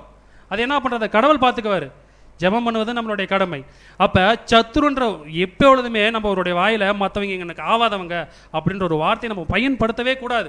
அப்படி பயன்படுத்துறவே அவர் நம்மளுக்கு யார், எதிரி. அன்னையிலேருந்தே நம்மளுக்கு எதிரி ஸ்டார்ட் ஆகிட்டான்றதான் அர்த்தம். அப்போ பகைவன்ற பேர் நம்மளுக்கு உருவாகக்கூடாது. அந்த பகைன்ற பேர் உருவானால தான் அங்கே காயின் வந்து ஆபேலை கொண்டாரு நம்ம குறித்து பார்க்குறோம். அப்போ ஃபஸ்ட்டு சிந்தையில் வைப்பாங்க, அப்புறம் பேச்சு என்னன்னு கேட்டிங்கன்னா முரட்டாட்டமாக வரும், அப்போ செய்கள் பயங்கரமாக யோசிக்கும், அப்போ அந்த விஷயம் என்ன கொலை பண்ணும். அப்போ பகைக்கிறவர் எப்படின்னு கேட்டிங்கன்னா அந்த வசனம் சொல்லப்படுகிறது, எரி நகரத்துக்கு இதெல்லாம் வந்து இருக்கிறாங்கன்னு வசனம் சொல்லப்படுகிறது. அப்போ பகைவன்ற சத்ரு யாரையுமே அற்பம், இந்த ஒரு வார்த்தை என்ன அதை படிக்க நம்ம என்ன பண்ணிக்கிட்டோம்னா ஜாக்கிரதையாக இருக்கணும். ஒரு வேளை நம்ம யாராச்சும் எதிரின்னு ஒரு பகைச்சிக்கிட்டு இருந்தோமா கண்டிப்பாக சீசர்னு நம்ம இருக்குந்தா அது கொஞ்சம் டவுட்டு தான் அப்படின்ற ஒரு விஷயத்தை நம்ம குறித்து நம்ம பார்க்கணும். ஸோ அப்படி நீங்கள் இருந்தீங்கன்னா அவருடைய கண்கள் எப்படிப்பட்ட குருடராயிருன்றாரு. அப்போ அந்த விளக்கு எப்படின்னு கேட்டிங்கன்னா பிரகாசம் போவாது. ஏன்னா மங்கி எரிகிற திருதி என்ன பண்ணுறாருன்னா அவர் அரைக்காதபடிக்கு பாதுகாத்து கொண்டு இருக்கிறாரு. அதை தொடர்ந்து பாதுகாத்து கொள்வது யாருடைய காரியங்கள் இருக்குது, நம்ம என்னன்னு கேட்டிங்கன்னா யாரையும் பகக்கக்கூடாது, நேசிக்கணுன்றது மாத்திரம் தான் நம்மளுக்கு வேதவசனம் நம்மளுக்கு சொல்லிக் கொடுக்குறது அப்படின்னு ஒரு விஷயத்தை நம்ம குறித்து பார்க்குறோம். அது மாத்திரமில்லாத படிக்கு உதாரணத்துக்கு கண் எப்படிப்பட்டதான செயல்கள் காணப்படுதுன்னு வேதம் நம்மளுக்கு சொல்ல பார்த்தீங்கன்னா கண் வந்து இப்படிப்பட்டவர்களாகவே தான் இருக்கப்படணும். கண் எப்படிப்பட்டவர்களாக இருக்க வேண்டும் என்று சொன்னால், ஒன்று தயை காணப்படணும், ரெண்டாவது இரக்கம் காணப்படணும். இந்த ரெண்டு விஷயத்தை வந்து நம்ம என்னன்னு கேட்டிங்கன்னா மறந்துடக்கூடாது.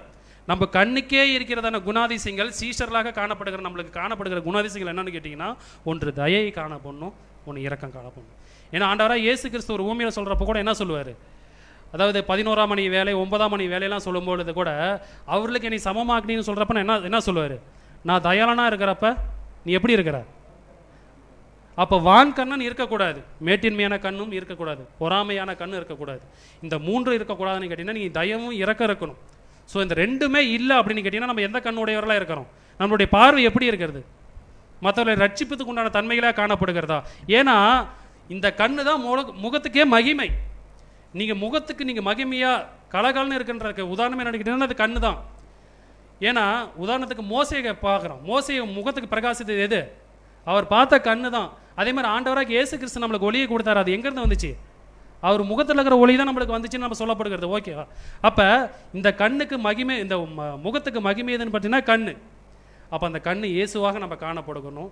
அப்போ இயேசுவாக காணப்படுன்னு கேட்டிங்கன்னா அந்த தலையாக இயேசுக்கிட்ட நம்ம என்ன பண்ணணும்னு கேட்டிங்கன்னா நம்ம அடிப்பணிஞ்சு இருக்கணும் அப்படின்னு ஒரு விஷயத்தை நம்ம குறித்து நம்ம பார்க்கணும். ஸோ அது மாத்திரமல்ல அதை படிக்கி அப்படி நம்ம அவரை மகிமைப்படுத்தலாய் காணப்பட்டுச்சுன்னா வெளிப்படுத்தல் 21-23 நம்ம படிக்கலாம். வெளிப்படுத்தல் 21-23. நரகத்திற்கும் வெளிச்சம் கொடுக்க சூரியனும் சந்திரனும் அதற்கு வேண்டுவதில்லை, தேவனுடைய மகிமையை அதை பிரகாசிப்பது ஆட்டுக்குட்டியானவரே அதற்கு விளக்கு. இது எப்பொழுது நிறைவேற போகிற வார்த்தை, ஆட்டுக்குட்டி அதே பிரகாசித்தது, ஆட்டுக்குட்டியானவரே அதுக்கு தேவனுடைய மகிமை, ஆட்டுக்குட்டியானவரே அது விளக்கு. அப்போ இந்த விஷயத்தை எப்போ நிறைவேற போகிறது அப்படின்னு நம்ம கேட்டால் என்ன சொல்லுவோம்?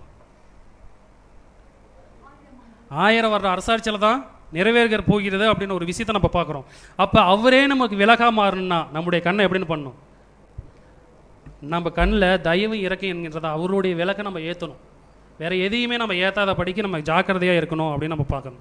இப்போ உதாரணத்தை பார்க்கும்பொழுது பாடம் முடிகிற தன்மைகளை வருது. முதலாவது, நம்ம விளக்காக இருக்க வேண்டும் என்று சொன்னால் நம்ம எப்படி இருக்கக்கூடாது? இருளாக இருக்கக்கூடாது. நம்ம முதலாவது விளக்காக நம்ம இருக்க வேண்டும் என்று சொன்னால் முதலாவது நம்ம எப்படி இருக்கக்கூடாதுன்னு கேட்டிங்கன்னா அழுக்காக இருக்கக்கூடாது. அழுக்கு நம்ம அழுக்கு கொடிய துர்க்கோணமான அழுக்கு எல்லா பற்றியும் என்ன பண்ணணும்? விட்டுணும் அப்படின்னு ஒரு விஷயத்தை நம்ம குறித்து நம்ம பார்க்குறோம்.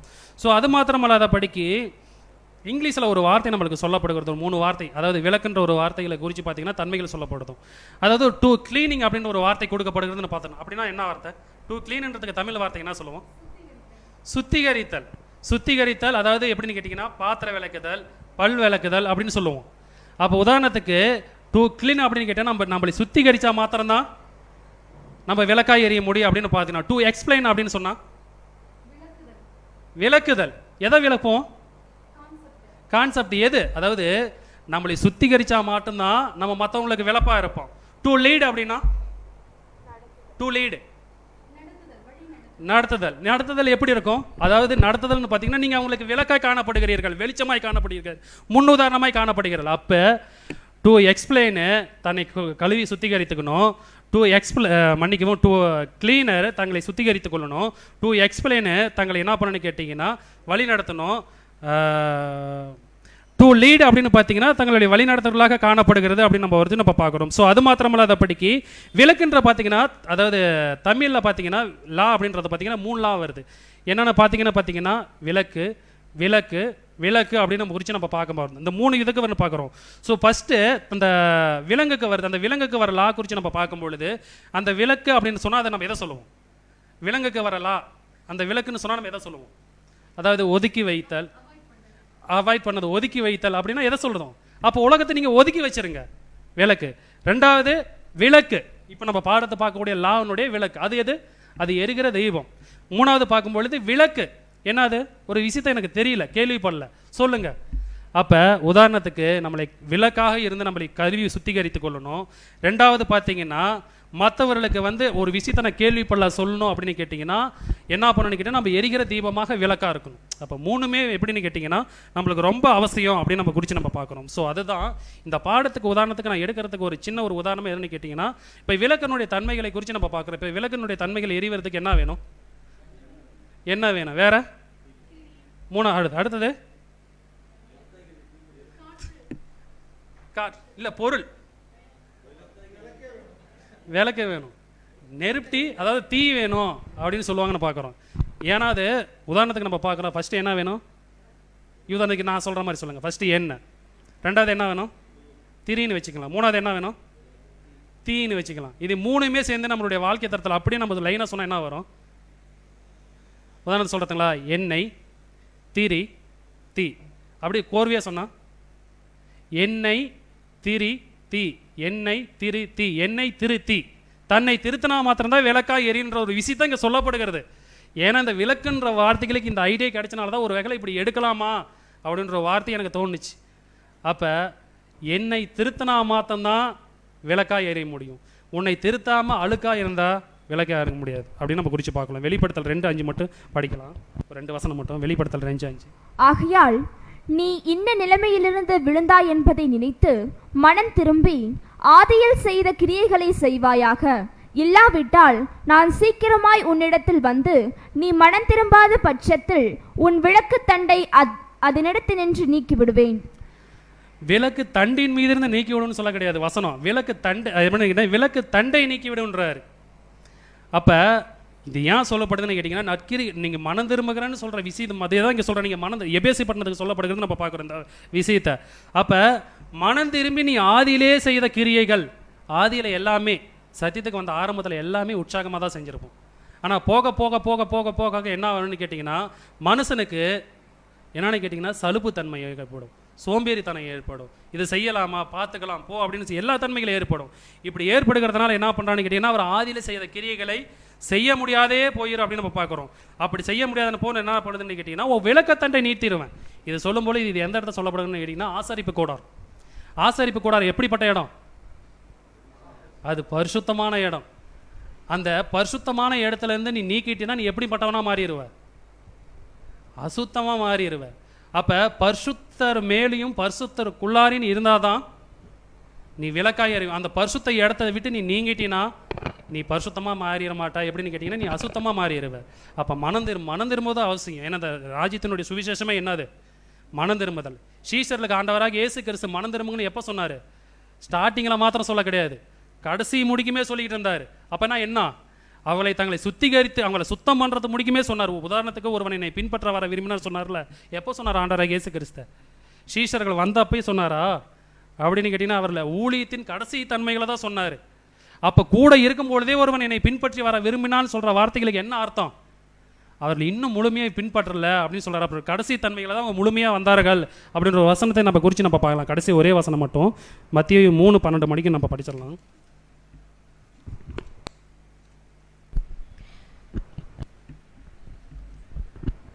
தூற்றுக்கூடை அவர் கையில் இருக்கிறது. அவர் தமது களத்தை நன்றாய் விளக்கி தமது கோதுமையை களஞ்சியத்தில் சேர்ப்பார், பதரையோ அவியாத அக்கினியினால் சுட்டெரிப்பார் என்றான். அப்ப தூற்றுக்கூடை அவர் கையில் இருக்கிறது. அவர் தமது களத்தை நன்றாய் விளக்கி. உதாரணத்துக்கு பார்க்கும்பொழுது நம்ம விளக்கா இருக்கிறோமா, இல்லை அவரை நம்ம விலக்கி செல்லுகிறார், விலக்கி தள்ளுகிறாரா? ஏன்னா அங்கே விலக்கிக்கும் விளக்குக்கும் ஒரே ஒரு எழுத்து தான் டிஃப்ரெண்ட்டு. நம்ம விளக்கா மாறணும்னா குனிந்து பணிந்து அவரை நம்ம செய்யணும். நம்ம விலகினா அவரை விட்டு நம்ம விலகி செய்யறான்னு அர்த்தம். அவரை நம்ம விலகி செல்லுகிறோமா இல்லை விளக்கா மாறி நம்ம நடக்கிறோமா, எப்படிப்பட்டவர்களாய் காணப்படுகிறோம் நம்ம யோசிக்கணும். அப்போ இதை நம்ம குறித்து பார்க்கும்பொழுது, நீங்கள் மலையில் மேல் இருக்கிற பட்டணம் எதுன்னு சொல்லப்படுகிறது பார்த்தீங்கன்னா, அது ஆண்டவராக இயேசு கிறிஸ்து தான் மையமாக வருகிறது. நீங்கள் தண்டு அப்படின்னு பார்க்கும்பொழுது அது ஆண்டவராக இயேசு கிறிஸ்து தான் அங்கே மையமாக வருகிறது அப்படின்னு நம்ம குறித்து நம்ம பார்க்குறோம். ஸோ நம்ம ஆண்டவராக இயேசு கிறிஸ்துக்குள் நிலைத்திருந்தால் மாத்திரம்தான் அவர் செய்த கற்பனைகள், அவர் சொல்லுகிற கற்பனைகள் என்னால் ஒருவருக்கொருவர் அன்பாக இருக்கணும். எவரையும் பகைவர் என்று எண்ணவே கூடாது. அது நம்மளுக்கு இருக்கக்கூடாத ஒரு குணாதிசயம். எவரையுமே சிநேகிக்கணும். இதுதான் நம்மளுக்கு காணப்படுகிற குணாதிசயம். ஸோ அப்படிப்பட்ட காரியத்தை நம்ம தொடர்ந்து வளர கடவுள் நம்மளுக்கு கிருபை செய்து வழி நடத்துவாராக. ஆமீன். பொறுமையுடன் கேட்டேன் யாவரும் கடவுள் வழி நடத்துவார்.